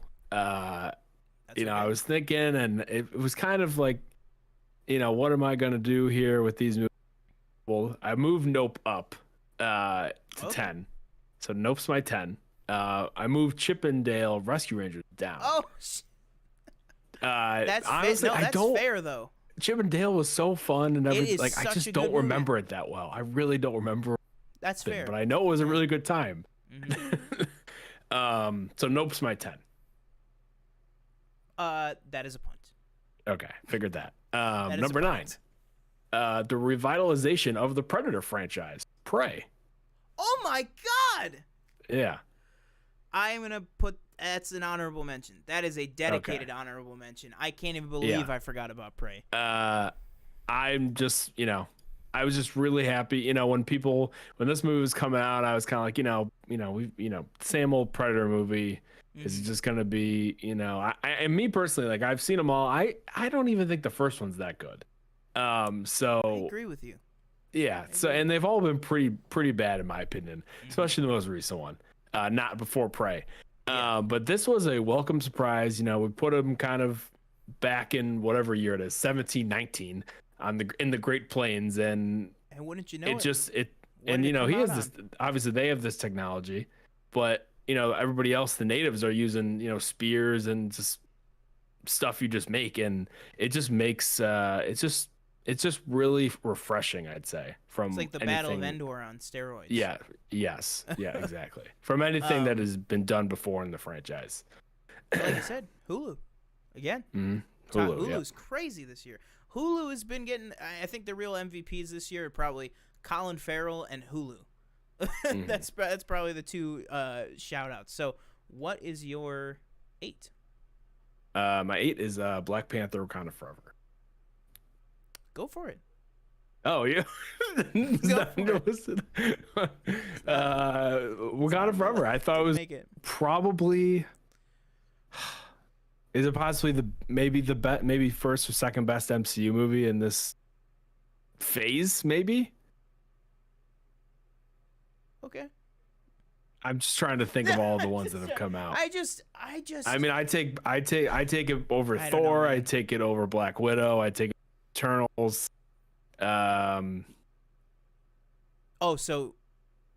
So I know what's higher up on your list. Yeah. Okay. But really good movie. Bloated in some point. Martin, we could do without Julie Louis-Dreyfus and Martin Freeman. We could do with all that stuff. Push that out the door. But the story of Chadwick and that whole emotion and dealing with the death of him, not only as a person, obviously, but as Black Panther as the character, and having Shuri kind of take that mantle over. It was just a really, really good movie. Again, not as good as the first one in my opinion, but still really solid. I agree. Yeah, I agree. I mean, I'll throw it out. I mean, at this point, I guess my honorable mentions have lost all meaning, but I'll include that just because it is good. For me, it's definitely in terms of the MCU films that came out this year, there's a clear 1, 2, and 3 for me, with 3 being a distant 3. Right. But also, in my opinion, probably 2 being a distant 2, and I would put Wakanda Forever at 2. It just didn't click with me, and I did not specifically Namor, not the character at all. Namor, the character, I thought was fantastic. Kind of like She-Hulk for me, the show, super uneven, super bad at parts, but Jen Walters and Tatiana Maslany, easily one of the best best introductions to a new character in the MCU in a long time. I feel the same way with Namor, but when Talocan happens and Shuri's just in that suit going, oh, look at the bubbles. It's you're living in mud. You're living in mud. This movie, Aquaman, Atlantis was this booming underwater city. It looked like Wakanda underwater. And I know this movie already came out. They can't copy Aquaman, where then again at this point, I guess, Marvel was just being nice for no reason because this movie doesn't even count anymore.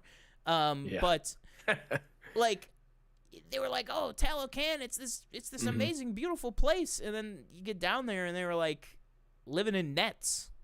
It's this kind of a little bit to the lesser extent. The way I feel about the Na'vi is yes, it's this amazing tribe and this amazing culture and everything, but nobody's saying that the Na'vi are the most technologically advanced race in the universe or something like they're trying to say about Talocan. But I digress. My number 10, which I might get some flack for because I really thought it might be higher, but just in terms of how much I think about it and how I felt about the movie overall, my number 10 is going to be Tar.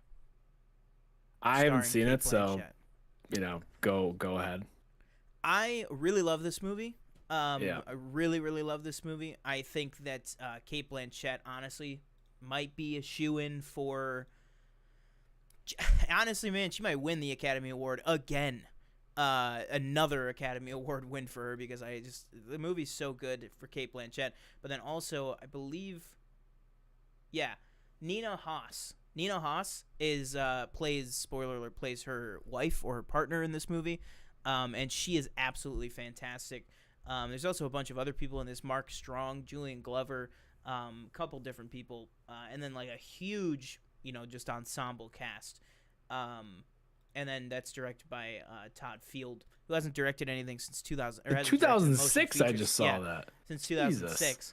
And he came back with a big one. But basically, Yeah. if I could boil it down to you, if I could give you the pitch, it's if you are in the mood for what does it look like to get canceled or to have a personal and professional downfall, what does it look like on the inside of that hurricane? Like, what does the eye of the storm look like for that?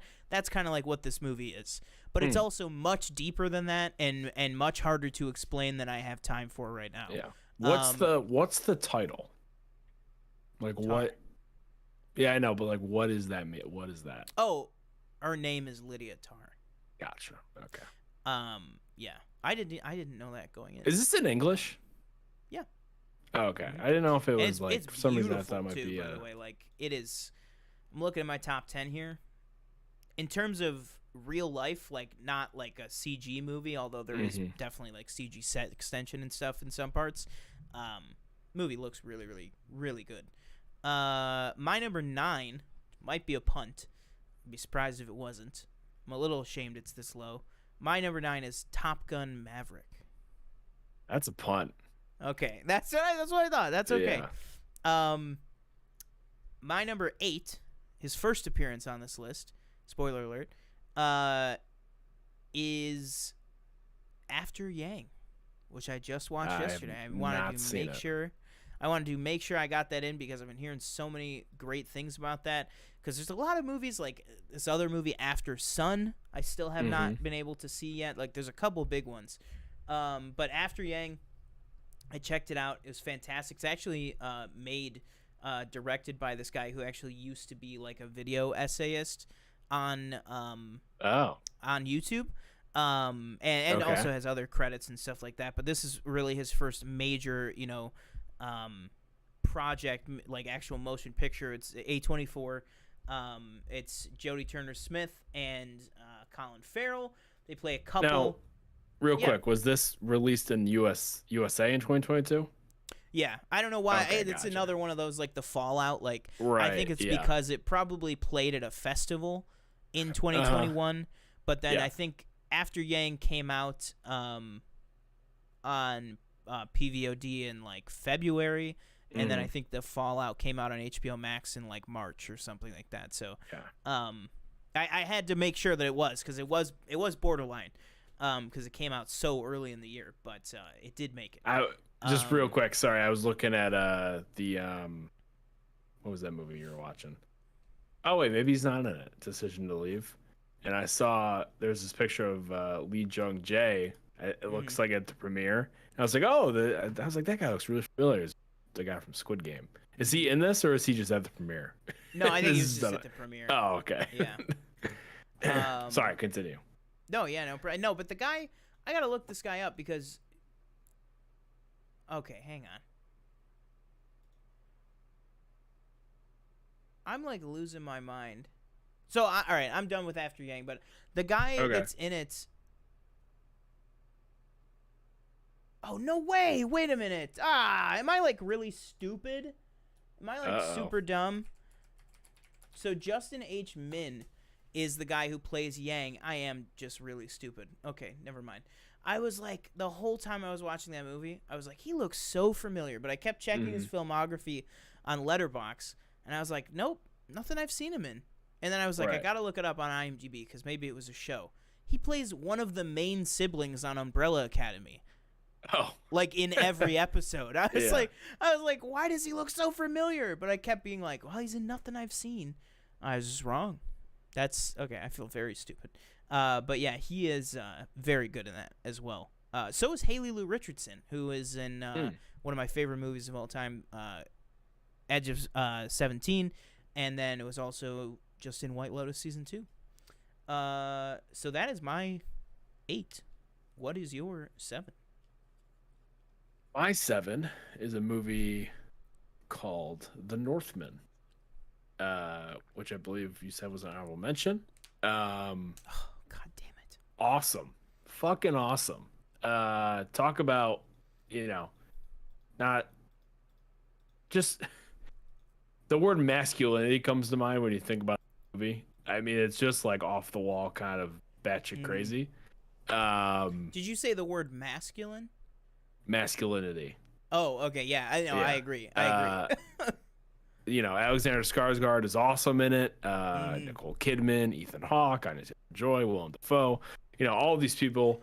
And I thought Robert Eggers did a great job. You know, I remember when we saw it together. It looked amazing and it sounded amazing, and an awesome follow up to The Lighthouse from Robert Eggers. 10 is too small of a number. Like, I don't Can't even know. I believe, don't even know like, what I would this take movie. out. I was like, this came out in 2022. I feel like I saw this Yeah, it like was a whole it ass was year ago. February. Yeah, so yeah, it's Insane. like that's my 7. Damn. I'm like fighting with myself to call an Yeah. audible on that. I'll circle back. Another thing about our top 10 shows, if you guys don't know, we always reserve the right to call an audible at any point where we can just kind of reshuffle things. we are very easily swayed people. What my is your 6? number 6? My 6 is another movie that I did not realize came out this year. Turning Red. Oh, damn. Okay, yeah. Yeah, Yeah. I thought this movie was really, really good. Yeah, fantastic. Easily the And best while I don't animated movie connect of the with year, it on the the whole messaging level, kind of, just because I'm not a girl, it was really it was a really good movie, and I thought it got a lot of unnecessary shit from parents or whatever. And I maybe when I'm a parent, maybe I'll feel differently, but sitting where I am now, I feel like it had a really good message to young girls and learning about growing up and what that means. and parents. And parents, yeah. And I thought it was really good, and I would be shocked if it doesn't win probably best animated feature. I don't, Yeah. it's a shoo-in to get nominated, but I don't know. But If Spider-Verse had come out this year, Spider-Verse, yeah, that would have easily won. But I agree with you. I think Turning Red A deserves to win it, unless they pull some funky business. I think if Chip and Dale gets nominated in animated, which maybe it could, it's one of those like weird borderline things. right. I think those are probably easily the two. If you're gonna consider Chip and Dale an animated movie, which I think the Golden Globes actually considered Marcel the Shell an animated movie, which it is not. I mean, like, Marcel is a stop motion animated character, but there are definitely live action people in it, like a lot. But yeah, Turning Red, fantastic. That is a great choice. My number 7 is Nope. It's the punt from Rome. Well, that was okay. Yeah. Nope. Go for it. Fantastic. For me, Jordan Peele, I recently rewatched all 3 of his movies back to back to back, like last month. Jeez. Yeah. Very interesting collection of films. But for me, honestly, watching all 3 of them back to back to back, I genuinely think at this point that Nope is probably my favorite. I've seen Nope like 4 times. Yeah, I've seen Nope like 4 times since it came out. And I really, really love that movie. And I love Get Out. I love me some Bradley Whitford. I would have voted for Obama 3 times if I could have. But like, that movie is so good. And Allison Williams and everything. Catherine Brian Keener Tyree again. Henry. Not Brian Tyree. Lil Ryle Howery. Lil Ray Howery, yeah. Yeah. So good. So good in that. Oh, shit. Speaking of Brian Tyree Henry, not an honorable mention, but just a shout out. The Causeway with him and Jennifer Lawrence. It was an Apple TV movie earlier this year. That was really good, too. Just if anybody's got Apple TV out there, check that one out. But yeah, Nope. So good. Keke Palmer, every time I watch that movie, I have the same thing, which is like, oh my God, she is, going to annoy me just because she's so bombastic. And then over the course of the movie, she is just like the people's champion of that film and is like so good in that movie. And like Angel, I forget the guy who plays Angel, but like that character is so good. OJ with, obviously Daniel Kaluuya coming back to work with Jordan Peele again. Absolutely fantastic. And then David Henry for the small bit that he's in the movie as their father. And then just the movie itself. Stephen Yeun, everything about spectacle. This movie has really made me like think analytically. I think, honestly, if I had to look at this list, and I mean this genuinely, I think that Nope, when it came out, like, genuinely reignited my love of like cinema. Like I said this to, and I don't know, I'm not trying to be Martin Scorsese or anything, but like I think at this point for me, I do have to face the facts of, I do think that like the big budget blockbuster movies are like, there's just something off with Phase 4 that I'm just like, especially with this most recent crop and this year, just have not connected with them as I have before. And I think that Nope, because the whole idea of Nope is it's about, you know, the commentary on spectacle and why we crave spectacle and stuff, and what really matters, and do, you know, it's a very complex movie that I think really like fundamentally altered my brain chemistry to go back into looking at film that way. And I just loved it. I don't really want to get into giving away anything or anything, but what did you think of Nope? Because it was your, what was it, your 9? My 10. Your 10. I thought Nope was a really good movie. For me, you know, I think it's second out of the 3 for Jordan Peele. I didn't think it was as good as Get Out, but I still really enjoyed it. And obviously they have Daniel Kaluuya coming back again, as well as Keke Palmer. I thought she was probably the standout from that movie. But yeah, everything like what you said about spectacle, you know, about the whole monkey kind of thing with the TV show and that whole backdrop. I thought that was all, you know, really well done. It looked great too, and it was directed really well. But yeah, it's number 10 for me. So it's still on there, but not top 5 or anything. 100%. Did you get a chance to see Men? I did not. Okay, I was just wondering. I didn't see it, but I had the ending spoiled for me. So you did. I kind of like fell flat on my hype for it, and then and it hasn't gone onto any major streamer yet. Right.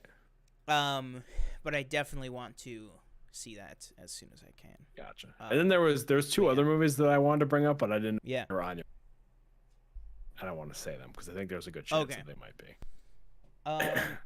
So my 5, right? Oh no, my 6. Did we do my 6 already? No, I don't think so. Okay, I'm gonna go my 6. It's gonna be punt, so we just skip it. The Batman. That's a punt. All right. What is your number 5? My number 5 is a movie that I just watched today. One of the more recent ones that came out. It's probably going to be contention for award season. And that is the Banshees of Inisherin. That is a punt. That's a punt. Okay. That is a punt. I kind of figured as much. Gotcha. Did you log it? I did. Yes. Okay. I thought for sure. I was like, damn, he didn't get to it. But that's amazing. No, I did. We'll talk about it then. What is? Oh, so we go 1 for 1. So my 5. I don't think you've seen this. My 5 is Steven Spielberg's The Fabelmans. I have not seen it. No. Absolutely amazing. It's absolutely amazing. That's it. No, I mean Paul Dano is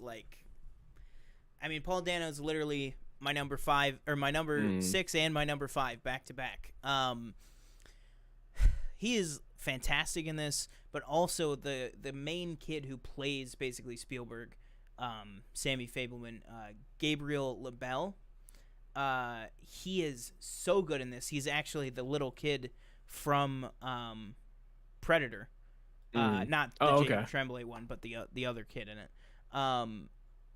It's the bad Shane Black one. But I really, really, really loved this movie. It's everything that everyone says that it is, honestly. It's like if you really go to this movie and just like let it kind of sweep you away, you will get super emotional and very, very like, oh my God, cinema is like the holiest, purest thing in the universe. But it's also a very deep movie about how a lot of shit happens in life and you have to wake up every day. And that's kind of what the movie's about, which is not something I expected. And I know I'm telling you that you haven't seen it yet. I don't want to ruin anything for you.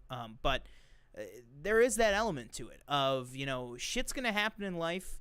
And there's a great scene with Judd Hirsch who plays his uncle in it, and he basically delivers the moral and the theme of the movie.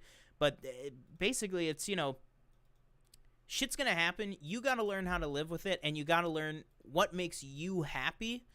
And in Sammy Fableman's case, Steven Spielberg's case, it was filmmaking. And putting your dreams on hold for things that you think are important, or just putting your dreams on hold for things that other people think are important, people that are important to you. And why, you know, sometimes you just have to do what you have to do for yourself. Right. Sometimes it is right to do the self-sacrifice and be there for your family, be there for certain people. It's really about all those different things. The only negative I could even put on this movie is that Michelle Williams is just doing a little funky thing. I don't even know really what to put my finger on. It's just Michelle Williams. I love Michelle Williams. Manchester by the Sea, one of my favorite performances of her favorite movies. She's just doing a funky little thing. I don't know. Okay. Just didn't really vibe with her in this movie. Yeah. But everyone else, and also honestly her, but it's just like a little bit. What do the kids call it on TikTok? The ick. She gave me the ick in like the first scene. So the whole movie, I'm like, this lady's a little off. But she is still very good in the movie. But yeah, number 5, Fabelmans. Absolutely love that movie. Can't wait to watch it again, but I'm not going to pay. I think it's $24.99 right now on PVOD. But yeah, what is your number 4? Now, yeah, I might call an audible here because Okay. I'm just thinking about this movie, and I really, really liked it, but it just didn't connect with me the way that I know it connected with so many people, because I know everybody loved it. And I feel like I was in the minority on. Oh God, don't you? If you say you this, already man, know what it's gonna be. I'll kill you, man. Yeah, I'm probably gonna move it down. So it'll probably be a punt. So I'm just gonna tell you where I'm gonna move. So it's probably gonna be. I'll probably put Banshees up, and then I'll probably put it I'll put it at. You decide what to put it at. We won't even talk about it. We'll just talk about it when we get. Do you know what it? You know what it is? We know. Yeah, I think we both know what it is. So then, what is your new number? So my new 4. No, my new 4 is Banshees. Oh, okay. So Banshees is my 4. Okay, perfect. If you had asked me a month ago, Yeah. I would have said this was my number 1 or my number 2. Yeah. Or at least top 3, but I mean, it is that good that I'm literally like fighting with myself, being like 4 is too low. Yeah. 4 out of like every movie that's come out. This movie is fantastic. I mean, holy shit, Colin Farrell in this movie is like absolutely amazing. I've had 3 Colin Farrell movies on my list this year, and I genuinely believe that his best performance was in this. As was Brendan Gleeson. I thought that he was absolutely fantastic. Martin McDonagh absolutely knocked it out of the park. Yeah. Basically re-teaming with everybody. Now, Carrie Condon, who plays his sister, right? Do you remember where you recognize her from? I did. I didn't know. I was watching a review, and I. Oh, okay. So, or I mean, like one of the things that I would know from. Yeah. Which I was like, oh, huh. You know, I didn't even. I never even put that together. But it's also been a minute since I've heard that voice, so yeah, that might have something to do with it. But but yeah, I mean, I have a full review up on this because I loved it so much. But what were some of your thoughts on this? You just watched it, right? You're fresh. Yeah, fresh eyes. This movie was awesome. I didn't know where it was really going because it just seems so simple. It's like, if you really read the description, it's like, oh, this guy, you know, finds out his best friend for so long, he just doesn't want to talk to him. Like, he don't want to be friends anymore, and he's trying to figure out why that is. And, you know, a lot of the movie, I'm really feeling for Farrell's character. I'm like, damn, like he's kind of, he's an eccentric guy, I'd say. He's not maybe the most all there, aware of his surroundings, maybe kind of in that way, you know. Not aware of the effect he has on people or how people perceive him. Yeah. And, I was really feeling for him. And then, as soon as we get to the turn of Brendan Gleeson talking about cutting his fingers off, I was like, well, this movie is just, okay, we took a turn here. Like, this is just something. And because I was just watching, I was thinking, like, Brendan Gleeson does this whole thing, or his character's name is Colum. I think that's how you pronounce it, I want to say. Yeah. His whole thing is, Colin Farrell, Patrick, I think his name is, his character's name. He's dull. He doesn't want to talk to him. Colm is coming to the end of his life, and he'd rather spend his time doing things that he'll be remembered for. He talks about Mozart, in the middle of the movie, and and art and music and paintings, and nobody's gonna remember you for being. His whole thing is nobody's gonna remember you as a person. Nobody remembers nice people. Yeah. And and he kind of paints Colin Farrell's character as this, and I think a lot of people in the town kind of think of him as this bumbling person who doesn't really talk about substance. And Brendan Gleeson's character is all about, with this time that he has left, even though he hasn't been diagnosed with or anything, as far as we know that they ever talk about, is that he wants to have something of meaning left in his life, and he wants to be remembered for something. And it was just really kind of sad to see this like friendship that you didn't really get any glimpse of at all throughout any of those other years prior to what's happening now, and how it just kind of ends like in just the blink of an eye. Like that's for me personally, like I have a lot of friends that like I don't really talk to anymore, that I had in high school anymore. But if I still see them, or I text them, it's always like you're talking to them like, you didn't skip a day. It's like, oh, we could just talk, it doesn't have to be this whole, and this, it was kind of like when he talks to him, he paints him as being like a drab kind of person. I don't know. He it's says like, it right to his face. Yeah. It's like, not everybody needs to be this, like, not everything needs to be an intellectual conversation. Like I see the like, I want to talk about something of meaning, but at the same time, it's like we can BS with each other.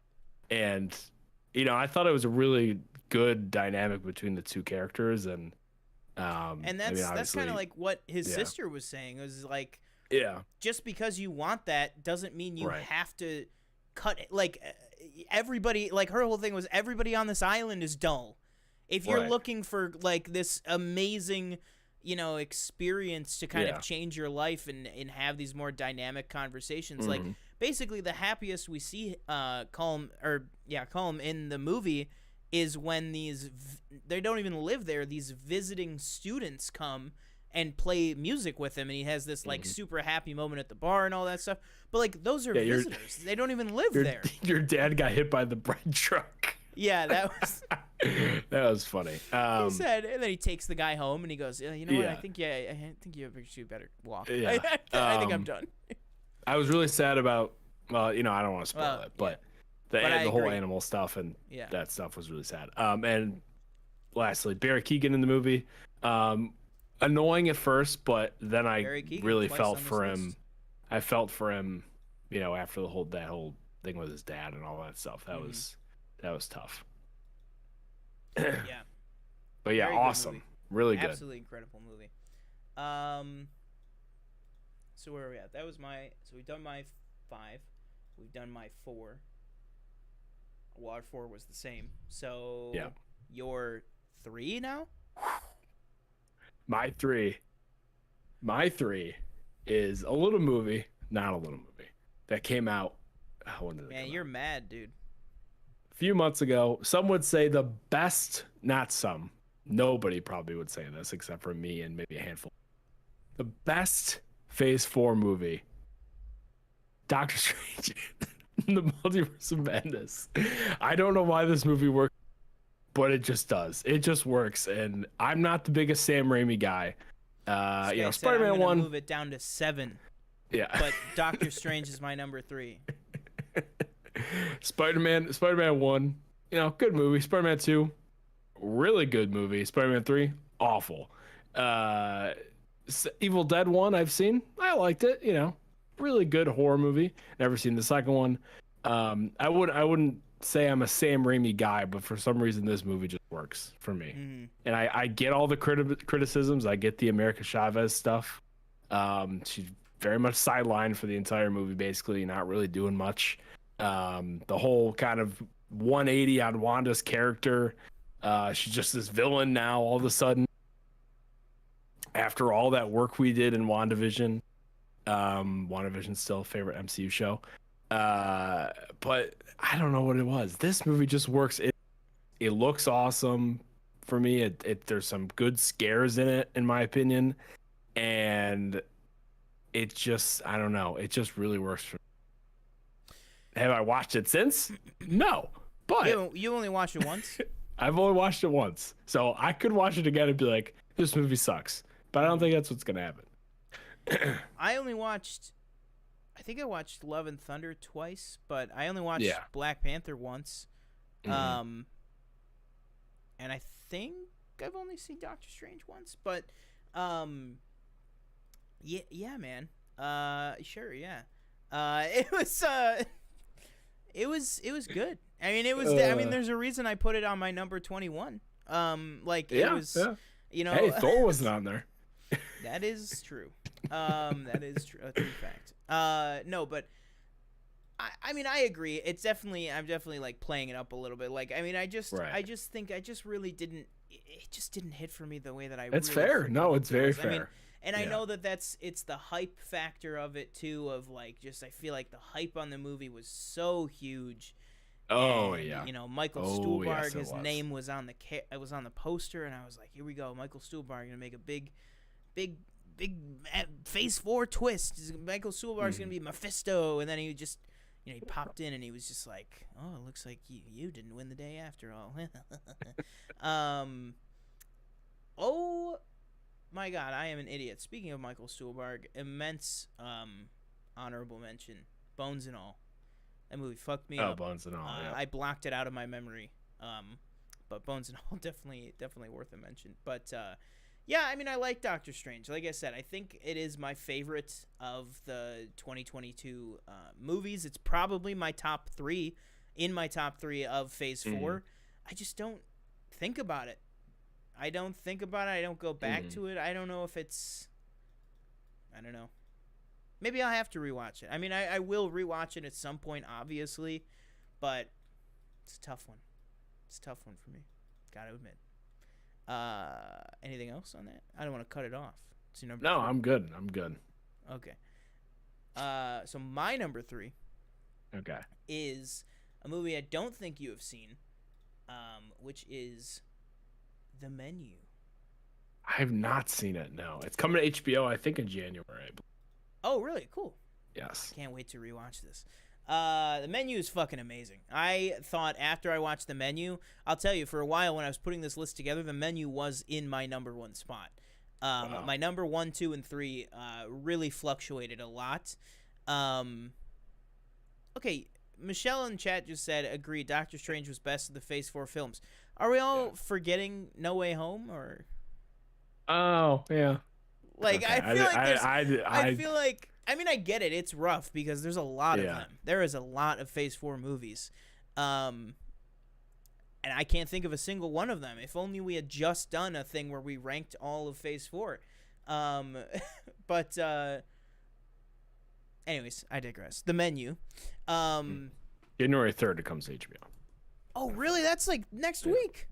Mm-hmm. Oh, I can't wait to rewatch that. You got to watch it as soon as you can. I'm going to watch it. Don't worry. It is so good. It is just so good. This movie, like, as soon as it started, it, like, grabbed me by the throat and, like, held me up against a wall and just, like, left me there until it was over. That's basically all I can describe. Mm-hmm. I don't know if it was just the mood I was in when I saw it, but I don't think it was because, I mean, the movie's been in the top 5 for, like, 6 weeks. It's clearly having a big financial impact because, I mean, it's made almost $100 million on, like, a $30 or $25 million budget. The cast is incredible. Nicholas Hoult, Anya Taylor-Joy.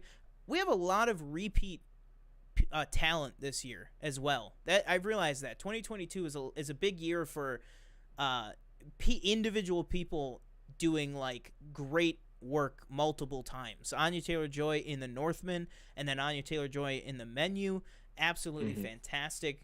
Paul Dano, Fabelmans and Batman. Colin Farrell, After Yang, Batman and Banshees, like incredible stuff. But The Menu, the big standout in The Menu, if Ralph Fiennes does not win for Best Actor, I think, in my opinion, from what I've seen so far, I haven't seen Living yet with Bill Nighy. That's supposed to be an incredible performance, an incredible film. It's a remake of a Kurosawa film.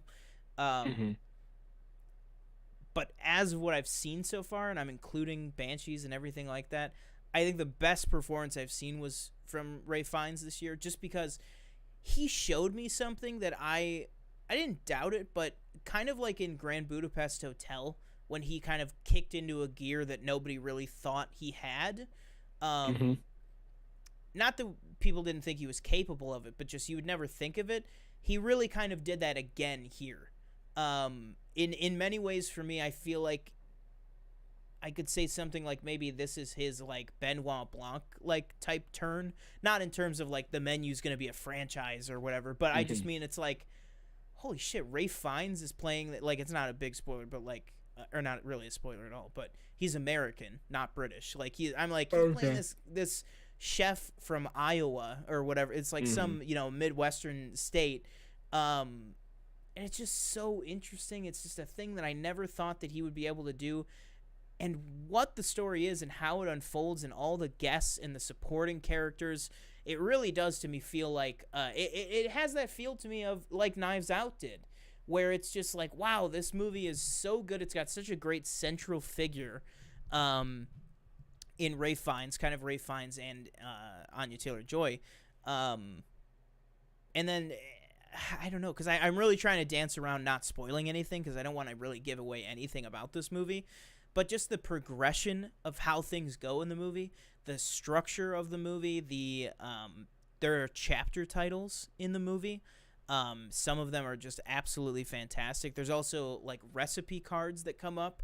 It's a very dynamic movie that kind of plays around with what kind of a feature presentation can be. And I think that some of that is really cool, but there's also just like outright great filmmaking going on.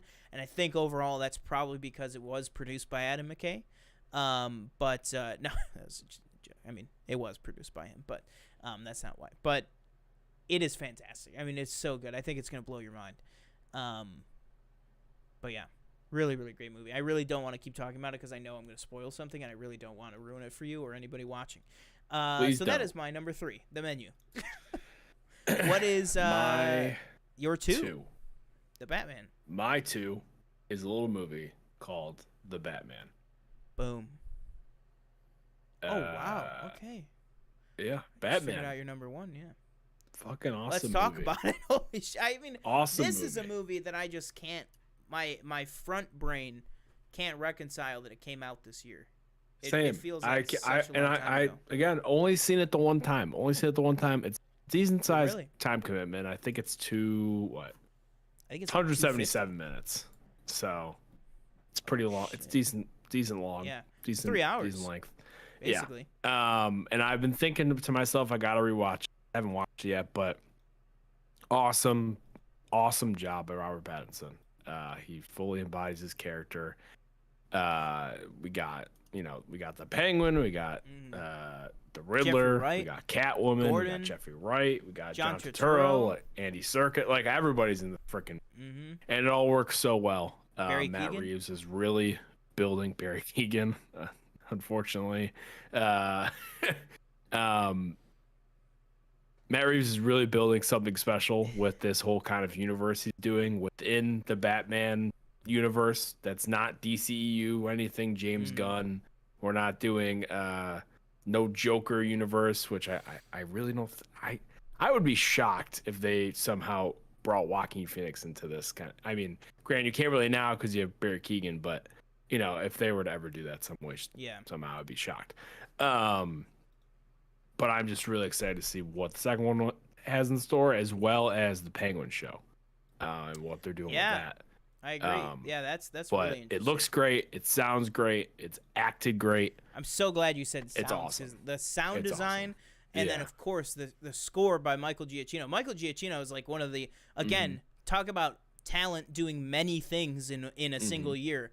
Michael Giacchino, absolutely incredible. So many movies he's composed this year, but then on top of that, also directing Werewolf by Night.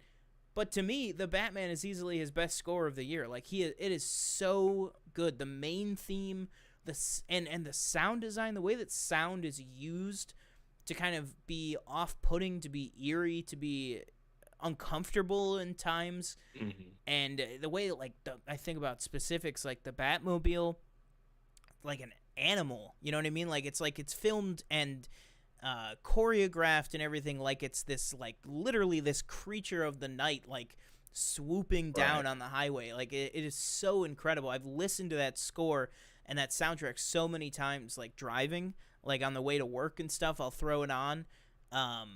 Stuff like Ave Maria with like the Riddler, so good. Absolutely fantastic. Anything else on the Batman? That's it for me.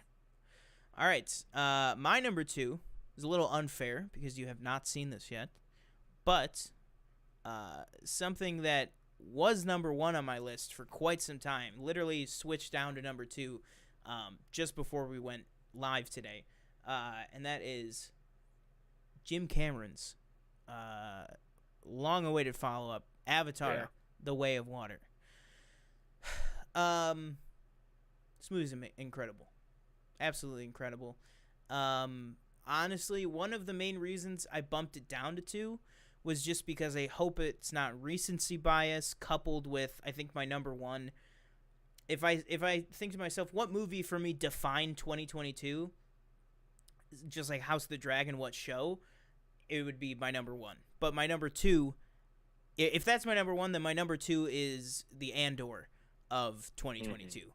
With Avatar, because it just absolutely, not that I thought it was going to be bad, not that I think anybody thought it was going to be bad, but the way that not only was it a worthy follow-up, a better film than the first one, it was just you really think that we don't need an Avatar 2? Well, here are, 200 minutes on why you do.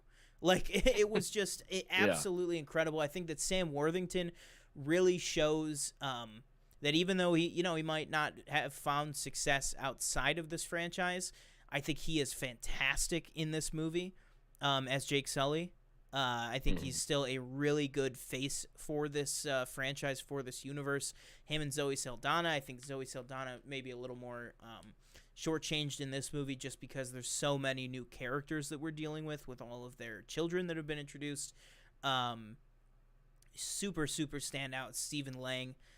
Stephen Lang is so good in this movie, as is Sigourney Weaver.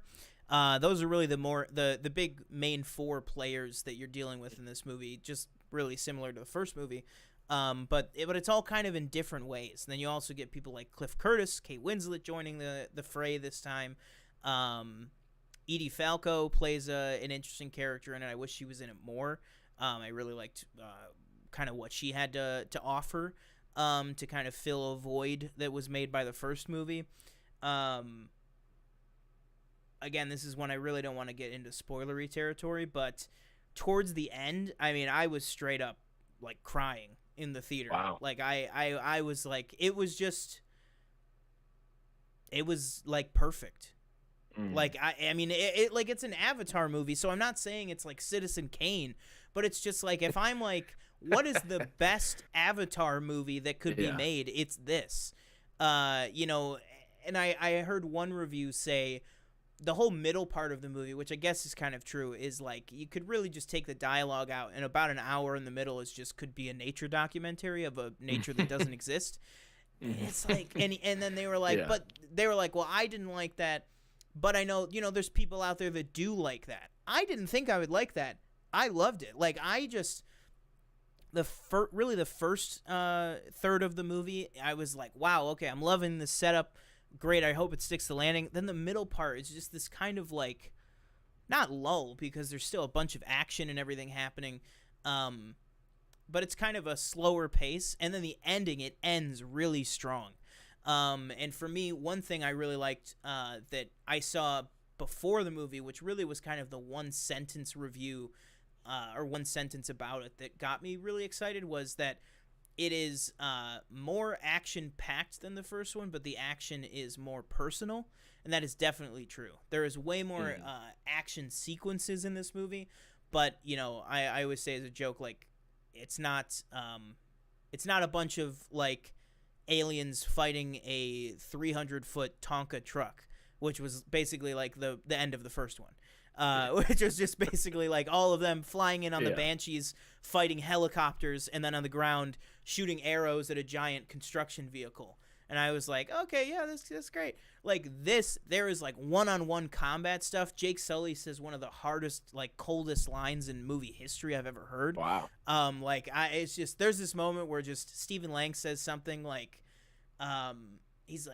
Stephen Lang like says some threat or something, and then the music and all the audio drops out, and Jake Sully's like, let's finish this thing, and he like does this like backhanded knife move, and he's like, I was just like, yeah, like I was like losing it at that moment. Like there's moments to cheer, there's moments to like get emotional and cry, there's moments to just love like cinema, like, and the high frame rate too on the technical side, which I've talked all about this movie. I haven't even gotten to the technical stuff yet.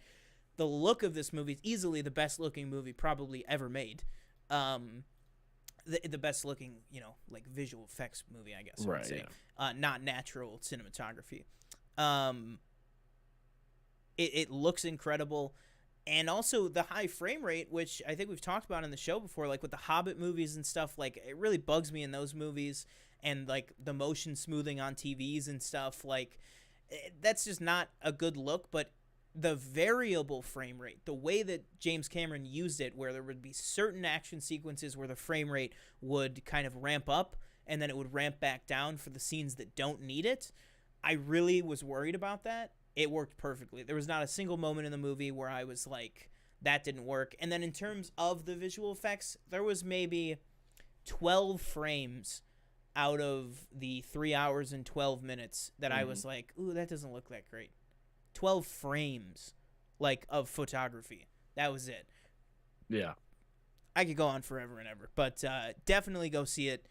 Absolutely incredible. Like I said, this really could just as easily be my number one. It's just I feel like my number one kind of is going to have more staying power with me. But Avatar: The Way of the Water, and I got to go out. I got to see it again. I got to see it in IMAX. I got to see it a couple times probably. So we might even end up going to see it together if you want. But really, really good. Really good. That's it. So what is your number one? My number one. The pun from earlier. The man himself. It is the man who just continues to defy the odds aging, and death. Physics. Top Gun Maverick. What a movie. I agree.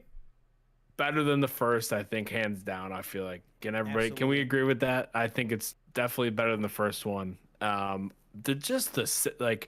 you're talking visual of Avatar, Top Gun Maverick might be close second, with just all the real life and flying that's going on. Like I said, the natural cinematography, the fact that there's so much of this movie that's captured in lens. I mean, that's kind of Tom Cruise's. Honestly, it is kind of the two diametrically opposed things. Right. Is like James Cameron Avatar is like the motion smoothing is the future. Tom Cruise and Christopher McQuarrie, turn the setting off on your TVs. Right. Like that's kind of the two movies fighting head to head, but they both look so good.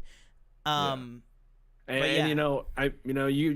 can say, and I'm definitely a person who can hop on this bandwagon of, maybe you don't truly believe in what Tom Cruise believes in, but this man knows how to make a movie blockbuster, and he has done it time and time again. And I mean, every time that intro plays at the theater where he goes, because I've seen it about 1 million times, where he goes, "We made this for you." I'm like, Yeah. I fucking believe you, man. I fucking believe you. Like, literally, I'm like, there's this great joke in Family Guy. I don't know if you're going to have any reference for what I'm about to say. Oh, but there's this jeez. great Okay, joke in yeah. Family Guy where they're all at this, like, everybody from their street is at the Griffins for Thanksgiving. And, like, Lois cooked all this food. And Bonnie, Joe's wife, just goes, Lois, this food is so fucking good. Like, just like out of nowhere. Just the room is silent, and she just goes, Lois, this food is so fucking good. And she's like, oh, thank you. Like, that's how I feel. That's how I feel about Top Gun Maverick. I'm just like, holy fuck. Like, this movie is so good. Danielle said Miles Teller dancing in slow motion on the beach makes this in my top 5. Scene or moment of the year. I'll say this was the year I've talked about this with some people. This was the year that made me like Miles Teller. Always was one of my least favorite. Yeah, but I wouldn't say one of my least favorite people, but you have The Offer, you have Top Gun, and then he did what was his other thing? Spiderhead. We won't have to. Okay, I didn't watch Spiderhead, but yeah. Best two out of 3. That's pretty good. 2 out of 3. Yeah, exactly. Yeah. Hemsworth, not so much. Hemsworth, not having a great summer. But yeah, Top Gun, and I've said before too on this show, one of my favorite scenes in that movie, one of my favorite shots, when he jumps down from her window and then stands up, and her daughter is standing there looking at him. That exchange, she just says something like, just don't hurt her this time or something. And he just doesn't even say anything, but the look on Tom Cruise's face, I'm like, oh my fucking God. Like, he is giving such an he is giving such an underrated performance in that movie. It's insane, because you take everything aside, Pete Mitchell feels like a real person in this movie. Specifically, I think, super humanized with his relationship with Jennifer Connelly's character, who is also incredible in this movie. Agreed. Yeah. And then obviously everything with Val Kilmer coming back, everything like that. Super, super good. Like I said, I can't believe it's my 9, but it is just, oh man. It's also been a long time since I've seen it, so it might be higher than 9. Yeah, it's been a minute. But goddamn, that is such a good movie. That is such a good movie. Anything else on that before we talk about the greatest movie of the year? That's it. Your number 7. My number 5 or 6 or 5. 5. My number 5. Okay, that's not that bad, I guess. Yeah. So like I said when I was talking about Avatar is like, I moved it down because I didn't want it to just be recency bias, but also I feel like I've seen this movie more. I've watched it like 4 times. It sticks with me. And, TJ, instead of doing a podcast, in another universe, I would have really loved owning a laundromat and doing taxes with you. And that is my number 1, the best movie of the year. Everything Everywhere All at Once, directed by the Daniels, starring incredible foursome of Michelle Yeoh, Ki Hu Kwan, Stephanie Sue, and Jamie Lee Curtis, as well as an amazing ensemble of just like a ton of different people. The great James Hong as her father, as like 100 years old, but he's amazing in this movie. All right. Yes.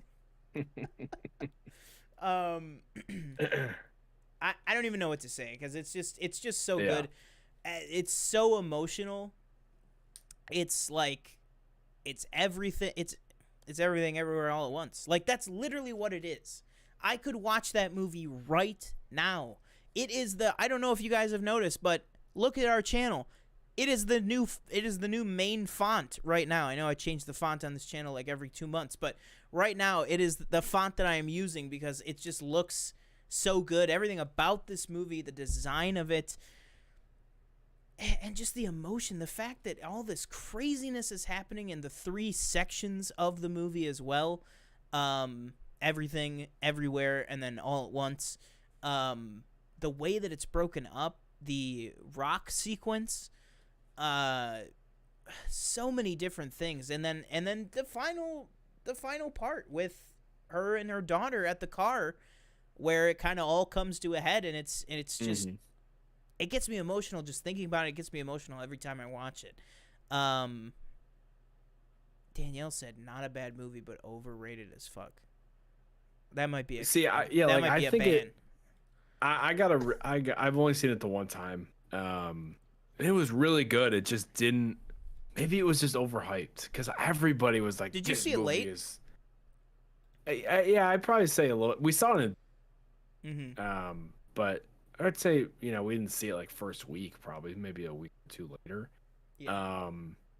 It just didn't connect with me, but I can appreciate it for how crazy and how it makes people feel and everything. But yeah, it should definitely be, and I'd be shocked if it wasn't nominated. I know it came out 100%. Summer? Yeah, it came out Something like that. June? No. It came out May, I think, and then but then it just kept rolling. No pun intended. But it literally just kept building and getting re-released over and over again. And then actually tomorrow, I believe it comes out on Showtime. So I have Showtime through Hulu. So I think you can just watch it tomorrow. Wow. Or no, actually, Never mind. It's on Paramount Plus. Boom. Never mind. Showtime. Yeah, it was different. Came out in March. We saw it in April. March. Yeah. Oh my God. That is this year. That was forever ago. Wow. But yeah, I mean, I've talked about it on this show. I've talked about it on this channel to death. Amazing movie. Love that movie so much. But yeah, I don't know what else to say about it because it's hard to talk about. I don't know. But that will do it for our top 10s. You want to read them back one more time here? Yeah. I'll go first with mine, and then we'll close out with yours. And guys, let us know if you're watching live right now, or if you are watching on the replay or watching on the clip out or anything like that. Let us know what are some of your top 10 movies of 2022, or even what are just some of your favorite movies of 2022. Let us know. Am I crazy for having Avatar that high? Should Everything Everywhere be my number 10? Should Glass Onion have made the list? Let us know. Glass Onion, pretty good. Not as good as Knives Out for me, but pretty good. All right, my top 10. Kind of read these. We'll both try to read these cleanly so that I can make a TikTok out of it. Okay. Number 10, Tar. Number 9, Top Gun Maverick. Number 8, After Yang. Number 7, Nope. Number 6, The Batman. Number 5, The Fabelmans. Number 4, The Banshees of Inisherin. Number 3, The Menu. Number 2, Avatar, The Way of Water. Number 1, Everything Everywhere All at Once. That is my top 10 of 2022. Yeah. What is yours? Number 10, Nope. Number 9, Prey. Number 8, Black Panther: Wakanda Forever. Number 7, The Northman. Number 6, Turning Red. Number 5, Everything Everywhere All at Once. Number 4, The Banshees of Inisherin. Number 3, Doctor Strange in the Multiverse of Madness. Number 2, The Batman. And number 1, Top Gun Maverick. And that is my top 10 of 2022. It's been a great year, man, of movies, of TV. It's like crazy. Like I said, looking back at some of these previous lists, like I was looking at like the 2020. Where is it here? I got 2020 top 10. Number 10, The Way Back. Number 9, Bad Boys for Life. Number 8, Onward. Number 7, that's too low, Sonic the Hedgehog. Palm Springs. Bill and Ted Face the Music, that was really good. Borat 2, that was really good. The Gentleman, that was really good. Trial of Chicago 7, like I've never even thought about that movie again. And then really the only one that's like really incredible is my number 1, which was Soul. Like you look at that movie versus this, or you look at that year versus this year, it's like almost incomparable the amount of like pure quality product that was produced, whether it was streaming or theatrical or like these deep, small, intimate movies, or these big, huge, bombastic blockbusters. Even something like Doctor Strange, which, you know, I wasn't the biggest fan of, but obviously, I mean, it made almost $1 billion. As did Wakanda Forever. Well, almost Wakanda Forever. I think it's like 800 million, but it's probably gonna get there. Just an absolutely incredible movie. But guys, like we said, let us know, what did you guys think of 2022 as a whole? What are some of your top movies, some of your top TV shows? Let us know all that and more down below. Until then, guys, that'll do it for us for 2022. For the Planet Film Network, we'll still have some clips going up and everything, but in terms of PFNLive, we will not see you guys until next year in January. So, yeah. That'll do it for me. I've been one of your hosts, Sean Monk. The last thing I'll tell to you to do, go ahead and follow us at the official PFN on Twitter, on Instagram, and on TikTok.